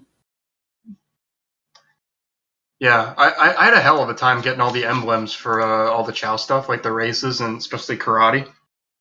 Because what I didn't realize, I didn't realize that they had stats until I'd already trained him up. It was like, oh shit, he's literally not strong enough to do it. He just doesn't have the stats. Oh god. So I had to breed 2 of my Chow that I were using to get the son of the Messiah. Did you always did you ever just feed them a bunch of animals so that they just become a cat or something? That's how you grind them up. Do you guys remember? I remember all the one same one, all the same one instead of just feeding them a bunch of different speed ones. The Find the Lost Chow missions in Sonic Adventure 2 would trip me up because I had no idea that I was supposed to have had a specific power up to use on the Mystic Ruin boxes. Oh, I love the GIF you just posted there. So it had me lost for years. This is a GIF of a Chow turning to the hero side. No, Yeah, dude, when I was in kindergarten, I had this cunt of a friend named Hunter, and you know that It's always that kid is named Hunter. well, it's because people who name their You cut out after people who name their kid. Hunter raise Now you cut after Rape. raise. And I remember that he He stole all my Yu-Gi-Oh cards. My favorite Chow. He made me watch as he released my favorite Chow. Why did you hang out with him? Because he lived next door to me, And you what? Johan? I had no other options. He lived next door to me. Well, just because you're like next to each other doesn't mean you have to hang out. Oh my god. I don't know. I was in kindergarten. I was an idiot. So anyway, the Chow are fucking awesome. Anyone ever get like a Chaos Chow? I didn't. I unlocked Chow Heaven and I unlocked the Dark Garden. Yeah, apparently like the guy who programmed the Chow Garden did it all on himself by himself. He was just like a genius, and then he took all of the code with him, and that's why there hasn't been another Chow Garden. Oh, there was like a Chow Garden in Sonic Advance, and in like Sonic Adventure 2. That was like the best Chow Garden. Sonic Adventure 2's Chow Garden. We need to find him. We need to find Zachary. Zachary Chow. The one guy. Oh. It's so good though, especially the karate. I really like the races best. The fighting was very frustrating. Heard you're a racer now, Pharaohs. God dang it! Is this like the third time this episode? Like one time? The karate was consistent though. The races were always like you could be winning the whole time and then just trip at the end for no reason. Yeah, I know, but and then like you'd have to do it again. And it's like a 3-minute race. The fights though, they always stressed me out. No, I just loved grinding them up, and so they could just be one punch Chow. I was like giving them specifically all the parts from one animal instead of like just generalizing. Oh, all the fighting animals. No, just this one kind. I would grind to the Eggman stage just for that. Mm-hmm. There's like a 4chan thread on V, I remember, like in 2015, where we would just like watch him raise his Chow. That is amazing. I posted a GIF that somebody made. The Chow's name was Wiener. That's amazing. Before we even started like the first level of Chow Karate, he grinded his strength up to like level 85. Oh no! It just became one punch Chow. That is amazing. What level did you guys grind for Chow on? I maxed him out. It's the only way to get all the emblems is to max him out. I know, unless they have like godly stats. I grinded City Escape and the first Eggman mission. Those are the missions I grinded to get my Chows leveled up. Well, some levels are better than others to get certain animals. Pumpkin Hill. I played Pumpkin Hill too. Yeah. Pumpkin Hill had like the skeleton animals that raised all their stats. Yeah, and also it had the best music. Besides like City Escape. Yeah. Those were like the three missions I always played to level up my Chaz.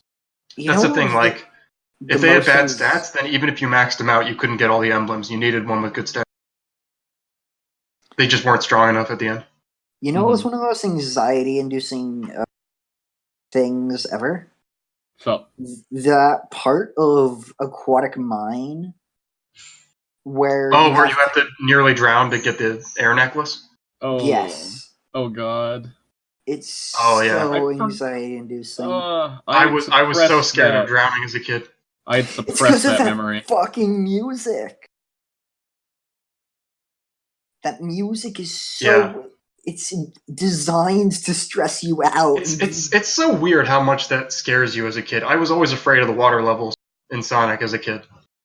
Now I'm just like, I know there's going to be an air bubble soon. It's okay. But I was afraid of the desert levels in Sonic Adventure 2 as a kid. Because of the quicksand? No, just like it was all just creepy and hard. Like that fight against that ghost as Knuckles. King Boom Boo? Yeah, that was a nightmare. Yeah, you kept running too fast and you go around and then you get back in the... Yeah. Why are you allowed to do that? I don't know. I think it's just so you get good. All you have to do to avoid drowning now is to literally pick up an air bubble every time you have an opportunity. Mm-hmm. But as a kid, you don't realize that.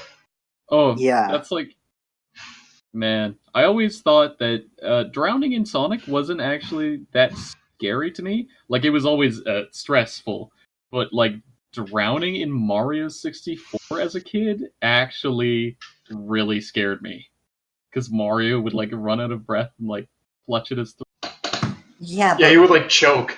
Yeah, he would choke and he'd like clutch his throat, and it's like it was so creepy. yeah, but there wasn't that anxiety. No, it wasn't You anxious got like in Sonic, but like it was spooky, like actually Yeah. creepy. Water I don't was know, good in Mario 64 because it was your It health. restored So your if you health. were low on health, you could just jump into the water and resurface, and you would get it all back. Yeah, Plus, it exactly. had Dire Ducks. I avoided It's one of the the best songs. absolutely hell out of the Dire Docks. I did not play Dire Docks because I You was can't that avoid afraid. it. You need to play it. The I music's didn't- so good. That's the thing. I didn't beat Mario 64 as a kid because I didn't play Dire Docks because I was that afraid of drowning in Mario. I actually didn't play Mario 64 as a kid. I played the DS version. Same. I actually 100%ed it just a year ago.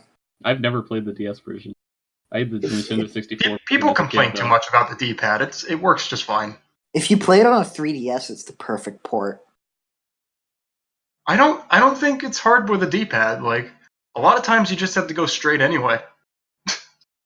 I like how you can play as Wario, and that's pretty much all I like know it better about because you have more control over the camera. You can Yeah, like that's swing it the- around. That is the huge thing about Mario 64, that there is zero camera control. I played the original later, and I just hated the way the camera was always in my way, and I didn't have the because you can spin it like 360 degrees in the DS version. Well, that to be makes up for fair, the that it makes was up for the D-pad. first- It was the first time that we had that Yeah, in a game. I remember having a Nintendo 64 as a kid, and that was just like so cool. Running, I didn't even play the levels most of the time. I just ran around in the courtyard doing Mario things in 3D. Because I had like that and Super Mario World, so it was like, of course I'm gonna play Mario 64. And then I played that. Did you ever do the thing where you try to jump between all the trees and not touch the ground? I think so. I remember doing a lot of handstands on trees. Like a lot of handstands. I also tried to get up top to the castle before beating the game. But I never even beat the game. Like the furthest I got was like beating Bowser once. Like the first Bowser fight. I beat that, but none of the other ones. Mm-hmm. Like I did not want to play any of the water levels. Because I was so afraid of Mario drowning. Why are water levels in Sonic so consistently good? Like What's good? What? water Water levels levels in in Sonic. Sonic. The one water level I really remember is that one in Sonic Advance 1, the ice level. And I just ran around it as Knuckles. And it was really a solid level. Probably one of my favorite levels in that game. Mm-hmm. I remember being scared of Chemical Plant Zone because of the rising water Oh, yeah. with the blocks. That gets everybody. Do you guys remember that fucking the water level colors? Fucking Oh, yeah. it had Oh, that man. dope ass like it was like a marine park, and it had like this semi Japanese, like traditional Japanese soundtrack. It was fucking dope. Mm-hmm. I'm not really one What is for this? the... I'm not really... the water level in Colors. 'Cause, Oh, I like, haven't played Colors. Colors is What? like... The entirety of Colors is like a theme park. So, I like, know. the I need to water play level it. was, like, I'll play it at some point. the water level is like a Wait, water park. SPNatI, you haven't played or Colors is probably like one of the best 3D Sonic games. It's right there with Heroes for me. I'm sure it is. But I wasn't really a Listen, fan of the... I wasn't a Listen, fan I of the played sound. Sonic 06 when it came out, and that kind of turned me off of Sonic. Oh yeah, I feel you. That's fair.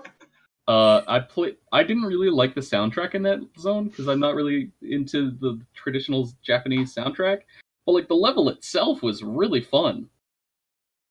I really like the entire like theme park aesthetic of Colors, and like how you can hear Eggman in the background, like on the PA doing announcements. Yeah, this is the best. This is so funny. Oh man. God, there's so many good Sonic levels. Mm-hmm. I actually really like Labyrinth Zone. Fight me. You know what? I wish that Kingdom level from Sonic was a better game. Some which? Kingdom Valley. Yeah, I wish I was in a better game because there's so much good shit there. With It that looks like it belongs in Final Fantasy. But that last segment where you're Sonic and you're running through the waterfall. Yeah, it makes You for a know nice what I mean? trailer. Yeah, Actually, that was the easiest Mach Speed section. The others were awful. yeah, absolutely. The fucking Mach Speed segment on the beach. I was stuck there for years. Well, It Johan, really you have a lot of awkward. bad experiences on the beach. It's true. It's true. Oh no. Oh. No, the worst one was the city one. That tornado's carrying a car. No, you know what the worst part of Sonic 06? Fucking ball puzzle. Ball puzzle? Oh, Silver. when Silver has to hit the ball into the hole. When Oh, I was no. when I originally didn't own a station to play that game. I played it at a friend's house, and we would just like once a day we'd go over there for 2 hours, and we'd work on that ball puzzle, and we never did it. Yeah. We spent months, like 2 hours a day for months. Yeah, I have done it legit, but that level is so easy to A rank if you know how to cheat it, because you can grab all the boxes and ride them and glitch through the door, and you don't have to do the ball puzzle. Of course you can. You know, I've heard. So you just do that, and you finish in like a million years faster than the developers ever expected you to finish. I heard you get an A rank or an S rank. Like the one exposure that I've had to Sonic 06 was from a speedrun, and like from a speedrun, and the one biggest piece of sage advice that I've ever heard was the fastest way to play Sonic 06 is to play the game as the developers intended, because any other way you try to play the game will make you fall out of the map. No, I had a lot of fun with Sonic 06 as a kid, just finding the glitches. I mean, it was a piece of buy games after, but I remember you could like bounce on the water as Silver if you kept like doing your little bitch slap move when you hit it. You know what? We were talking about from Sonic earlier. We forgot the best one. His gems are broken as fuck. You can explore the entire levels just with infinite jumps like that. There are two really great quotes from Shadow the Hedgehog in Sonic 06. Let's get moving! And don't touch it! Being the two great ones. Yeah. How could Shadow ever say, "Let's get moving"? It doesn't sound like he should be saying it, but he does. Yeah. Oh, no. He's following a train. And it's like... Oh, he says it a lot. He says it when he hits a speed boost. Does he? I only remember him... Not always, but that's when he especially says it. I could not fucking figure out how to kill that train for the longest time until I realized that you had to shoot the side of the train. All you had to do was follow the damn train, CJ. Half the time, the motorcycle just immediately glitches out on the terrain and bounces into a fucking canyon. God, the vehicle segments in that game were so terrible. Well, not the hang glider. Because you can beat the hang glider without even touching the controller. I'm serious. Oh, God. Everything else is awful. But the hang glider is so easy. It's like, why is this in the game? Silver's a great character. He deserved better. I always thought he was a nerd. Oh, he totally is. He has an imaginary friend, Blaze. Have you read the Archie comics? Where Silver is just like cool trucks. I read like of the Archie comics like 15 years ago. I read like issue 1 of the Archie comics, where he's still like fighting buzz bombers. Have you seen that panel where it's like for first time in his life, Sonic is devoid of all. Yes. He truly knows the meaning of war. Oh God. There's so much joy to be found in the Arch comics when Ken Penders isn't writing them. Because I've heard so many good things about Ken Penders. And have you heard that he was originally going to have Sally? Yep, I heard that just the other day, actually.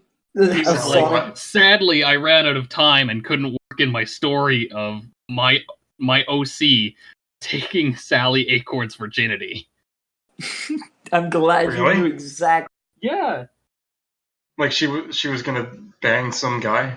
She was gonna bang like the writer for the comics OC. And his OC was like 20 and she was like 15 or something. Nice. And like the exact tweet was like, I guess Sonic was too slow or something. Yeah. He was like, oh, I ran out of time. Whoops. To be fair, she's like the only Sonic girl that doesn't wear clothes. So sorry, guys, I wasn't able to work in the subplot where I banged Sally Acorn. I'm sure everybody would have enjoyed it. Whoopsie daisy. Oh my god, do you guys remember that fucking Sonic VHS tape movies? The Sonic OVA movie? Where has Metal Sonic as the main villain? It has that fucking dope original song, Look-alike. I love that song. I didn't watch it, but I've seen YouTube poop. I fucking own that film. You know what I own? Yes. What? Sonic Underground. Okay, now listen. I need to tell you guys Sonic Underground because it's quite the story. Shoot. When I was like in either first or second grade, my mom would do this thing where once a month she'd buy me a disc of Sonic X just because she knew how much I liked it. She'd like take me onto Amazon and she'd like pull up a list of Sonic X episodes or Sonic X CDs and she'd just say pick one. And every month I gotta pick one to buy and she'd order it for me. Amazing. And it was just a really nice thing. My mom's the fucking best. And one day we saw this thing called Sonic Underground. And I'm like, what's that? And we read the reviews, and like they were like, it's terrible. I hate it. The siblings are the worst. The music's so cheesy. It makes me want to take out the disc and destroy it. And I'm like, Mommy, I want to watch this. That's the thing. Like, we found it in the Walmart bargain bin. Yo, but the opening song is dope. I love the show as a kid. Let me show you my only experience with Sonic Underground. Are you ready? YouTube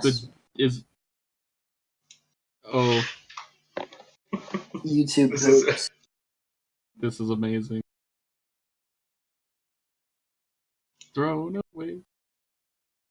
Suffer deadly. God, the fucking opening song for Sonic Underground is so good. Like, oh, my headphones came off. Like, even in the shitty spin-offs, the Sonic music is so good. Yeah. Theme of Can we end music. this at some point? Do we want to? Okay, yeah. How long has this been going? Like 4 hours. We're just talking about Sonic now. We've been talking about Sonic for like 45 minutes now. I'm glad you guys all enjoyed this. I'm Johan. Yeah, you could have stopped listening like a half an hour ago. My guest, Butt Lips, was it? Yeah, Butt Lips. Butt Lips. Excuse me, it's specifically Maya's butt. Like, this is not just any butt we're talking about here. Mr. Maya Butt Lips. And thank you, Ferris. Thank you for listening. Goodbye. Pleasure. Bye. Hello, everyone, and welcome to the inventory. I am your former host and the creator of this podcast, Amazuja. Unfortunately, I was not able to join the main cast because I was performing my musical. So I'm doing my own solo segment that Johan will edit in somewhere later on.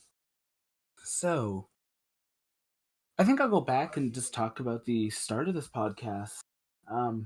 So I've been in this community for about 1 year now, and about a few months after I joined, I was in voice chat with SPNatI, Faros, and some other people. And we discussed the idea of, hey, what if we made a podcast? So then, me, the mad woman I am, I did that. And we recorded our first episode about a year ago. And it was really awkward, and the audio quality was pretty terrible for all of us. Well, me especially, because I didn't even have my headset back then. I think. I don't know. I had a really low quality. I think I was using like earbuds with like the earbud mic.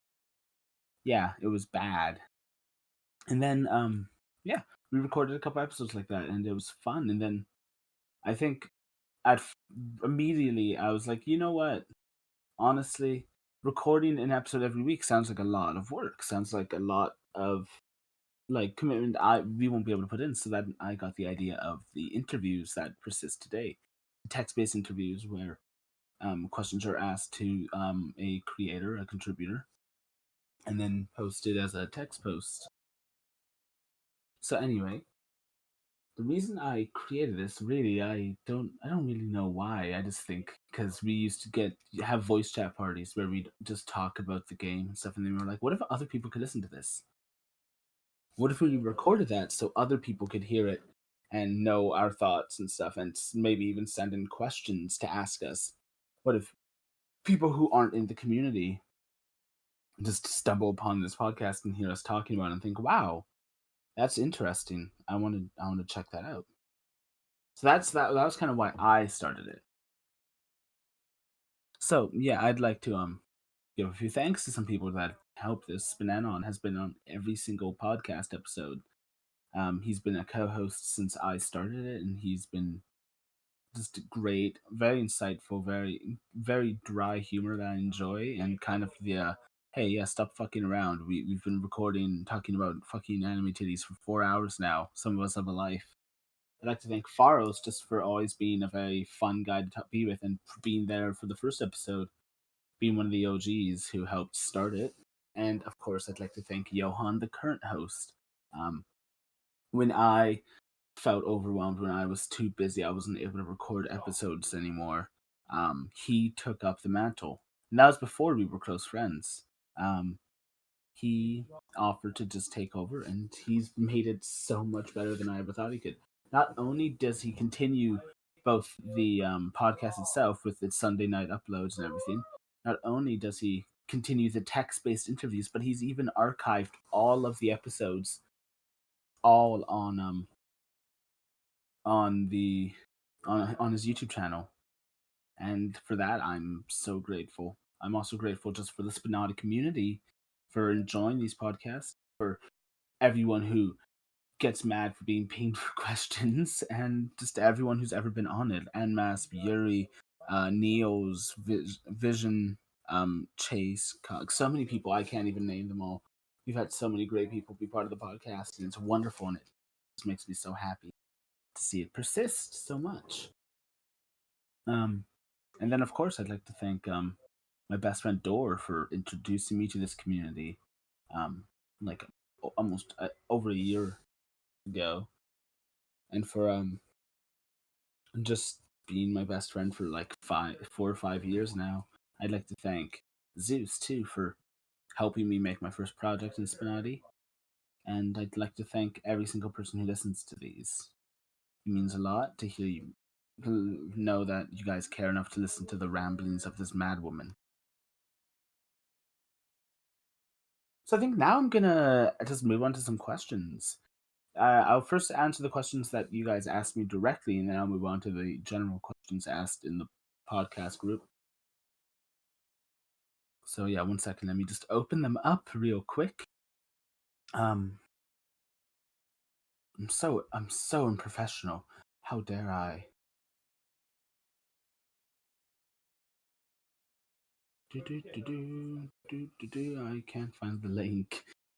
I should have probably grabbed this before I started recording. It's very awkward to do this by myself. I realize that now. Okay, boom. Here we go. Let me just open my questions real quick, and then I'll move on to the questions Johan collected, the general ones. Let's see, 5 questions. All right. Question number 1. What is your favorite cover song? So I actually have 3 songs I enjoy covering the most. First one, just for being the funnest song to play, is Rivers in the Desert from the Persona 5 soundtrack. It's so much fun to play on guitar. My favorite one to play solo, my favorite one to sing is Ugly Story from Femi C, a Homestuck fan song. It's just really fun to sing. And my favorite song, just in general, right now, is Zombie by the Cranberries by Andrew Jackson Jihad, sung by the band Andrew Jackson Jihad. Just for it hits very close to home. It's a very it's about how people treat homeless people, and I spent 2 years of my life homeless, so it's it's a song I can relate to a lot. So that's why I really like singing it. Question number 2: who would you like to co-star with on the podcast who you haven't? There are a few people who I've never had been on the podcast with that I really want to. Napsu, I was almost with for our ladies' night, and she unfortunately was able to make it. I'd love to be on with her Thursday, just because I really want to talk to her and stuff. She seems really cool. She's made a lot of my favorite characters, and it's great. Other people I never had the chance of sharing the podcast with. I'd like to be able to talk with Neos and Odin, because they both on the podcast, but I haven't been on there with them. Hex is another person I'd really like to see on the podcast. And I've never been on with a Vision either. I think he'd be really cool to be on with. As far as I know, I've not been on the podcast with Vision. If I have, I can't 100% remember if I've been on with Vision. If I have, and I'm saying I haven't, I think I'm kind of an asshole right now, aren't I? Really just any of the mods in general that I haven't been on with. I'd miss, yeah, really just any of the mods I've been on with. I haven't, I can't speak English. This is all just a lot of luck that I'm forming words right now. Next question. Who is the best SPNatI character 1 year on? This is funny. So last year, when I first joined, my favorite character was Black Rose. She is still a character I really love. Though she's not in the game anymore, technically. She's offline. But I think right now, my current favorite character out of every character is Haru Okunura, made by Thursday. Because she is my Persona 5 waifu, her and Futaba. And I think she's really grown on me. And also, mommy as fuck, as the cool kids say. She carries a very large axe, which she can hack my limbs off with, and then beat me to death with those limbs. What's one thing that demonstrates best how much SPNatI has changed over the course of a year? I also asked this question on the other podcast forum, by the way. What's one thing that demonstrates best how much SPNatI has changed over the course of a year? There's a lot of things that have changed, really. You can tell by the general quality of characters has improved exponentially. The fact that now the podcast is such a big thing. There is a trading card game for SPNatI, which I also started, by the way. Check it out. It's pretty neat. I made it. Yeah. Hell, there's so much things have changed. We have the character editor got reworked. We have so many more epilogues. It's possible to do more fully animated poses. Everything's been streamlined so much. God. Yeah, I think it's very hard to pinpoint one thing that shows how much the game has changed, really. This is so much new stuff. There's so much different stuff, and it's wonderful. So yeah, great. The game has constantly been improving, I think, as a whole. SPNatI as a whole has been improving. Finally, what's changed the most for you personally as a contributor over the past year? I think, unfortunately, I've lost a lot of the drive I had when I started. Like I worked day and night endlessly for on Jin, when I made him. Same as Kira, I crunched his lines out all in like under a week. I was just like, fuck it, let's go. But now I've found it really difficult to sit down and work on it, which I think is mainly due to just the fact that I have a lot of work I've been doing. I have a job, I'm in a musical production, I have a band. There's a lot of stuff that keeps me busy. I'm also like a fledgling writer. I'm writing my own story. So there's a lot that I have my hands full with. I still owe Johan that Rinka fanfic. So yeah, I think unfortunately I've definitely stagnated a little bit. I haven't updated Jin since I released him. I don't plan on updating Kira at all. A lot of the projects I was working on have died or come to a halt and are so far back on the back burner that some kind of joke about back burners. But yeah, it's still a lot of fun to be here, and I think I've taken to though I can't say I have completely stopped creating things. I made this podcast and I still like see it through, and I still like am involved in it as best as I can. I still made the trading card game, and I'm still trying to help out with that.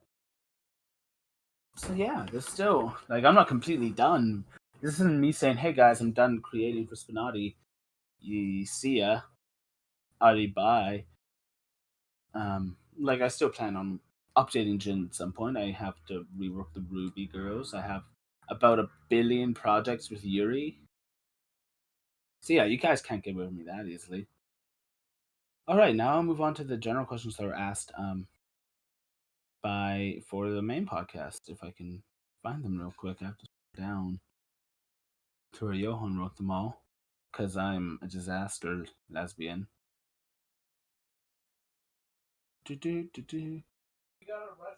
Transition music.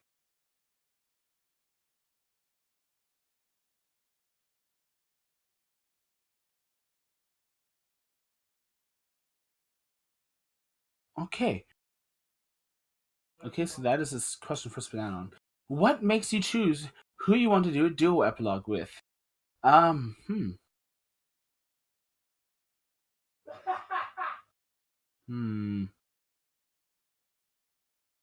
That's a good question. I think, well, first, if they're characters from the same franchise and people are really like them together, that could go into it. My thoughts for Jin is whoever reciprocates his flirting the best, when I finally get to doing that, we'll probably have a duo epilogue with him. It's very hard to really tell. Actually, for now at least.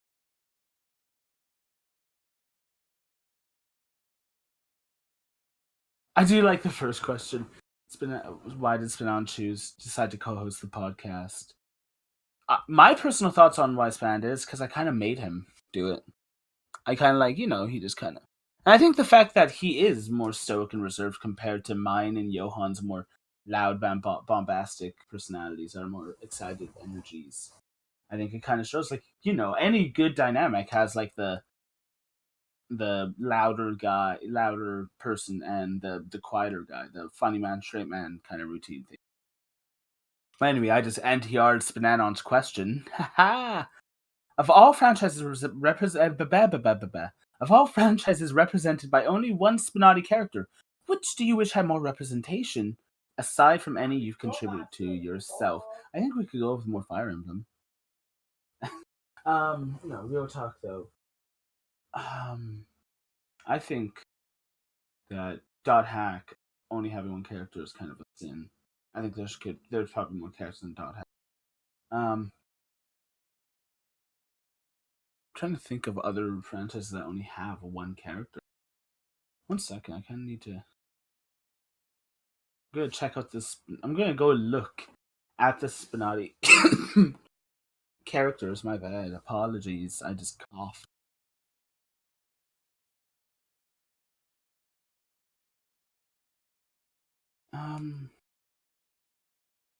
I think the fact there's only one BNHA character right now is kind of sinful. There's only one Kantai character too. We only have 9S as our Nier Automata. We only have one Honey Pop. A lot of that's pretty damn sinful, I'd have to say. Yeah. definitely don't have enough Fire Emblem characters yet. We could always use more Fire Emblem. Have we mentioned that we don't have enough Fire Emblem yet? Yeah, no, I think the fact that there's also... Oh, actually, no, there isn't. Yeah, no, that's really just it, I think. Those are my thoughts. We don't have a lot of... those things I've said. What did you find interesting / what did you like about SPNatI that made you want to work on the game? Titties. A dozen SPNatI characters spawn in a TTT match. What happens next? Jin kills them all. I don't know. Lots of death happens. What single that I want to ask? What do you think SPNatI would look like a year from now? It would look older. What is your biggest flaw in your honest opinion? My temper, I think. What's your favorite SPNatI ship? Shimikaze is my favorite SPNatI ship. Who's your favorite new author from 2019? Thursdays. I believe. Wait, was Thursday here in 2018? I don't remember when Thursday joined. New author.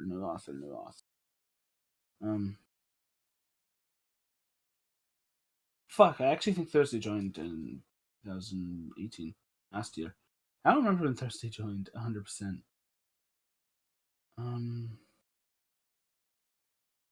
Oh, Nopsu! Nopsu was only joined in this year, right? I think Nopsu. I have no idea when they joined 100%. I think Nopsu joined this year, so I'm gonna say Nopsu. Nopsu's a fantastic writer and a person in general. I don't know, she's really great. I really like having her here. I'm glad she's here. If all the active devs collaborated on one character to bring into SPNatI, which character should that be? It should be SPNatI-sama. What characters would you recommend for someone's first ever game of SPNatI? Jin. Jin. Just Jin. Anyone else you want with Jin. This game kind of stopped being about porn for any of you? For me, it's about interesting characters and community effort. I still enjoy it for like its pornographic reasons. That's the point of the game, of course. And sometimes I do enjoy seeing titties. That's still nice. But yeah, for me, it's a lot more about the community for me. Have you ever seen SPNatI change since you started working on it? Or how have you seen SPNatI change since you started working on it? I saw the transition for the new sponsorship system. I watched the character editor get revamped. I've seen many characters die, many new ones get into the game. I've seen many old members of the community leave or get banned. That's a lot of stuff. What drives you to actually care enough to spend half a year on a character? Yuichi, being Yuichi Jin. But actually, it's just the fact that I am passionate about making things. I like making things. I want people to see my work and be like, yeah, Zuja made that guy who eats rice crackers and talks about girls' butts. When two characters have unexpectedly great targeted lines to one another.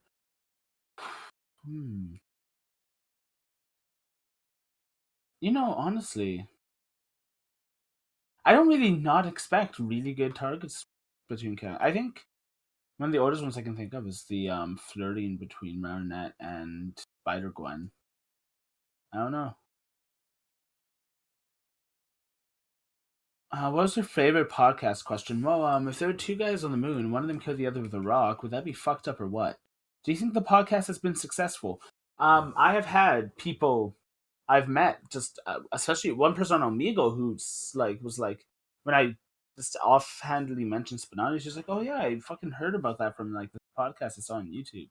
It's crazy." And I was like, "Wow, you found the podcast before you found the game. That's incredible." And that means that I think this podcast is doing its job. People have heard about it and found it before they found SPNatI, which is, I think, amazing. Anyway, I think that's all I really have for right now. All I have to say. Thank you everyone for listening. I'm Mama Zuja, and this is Jackass. Thanks for watching.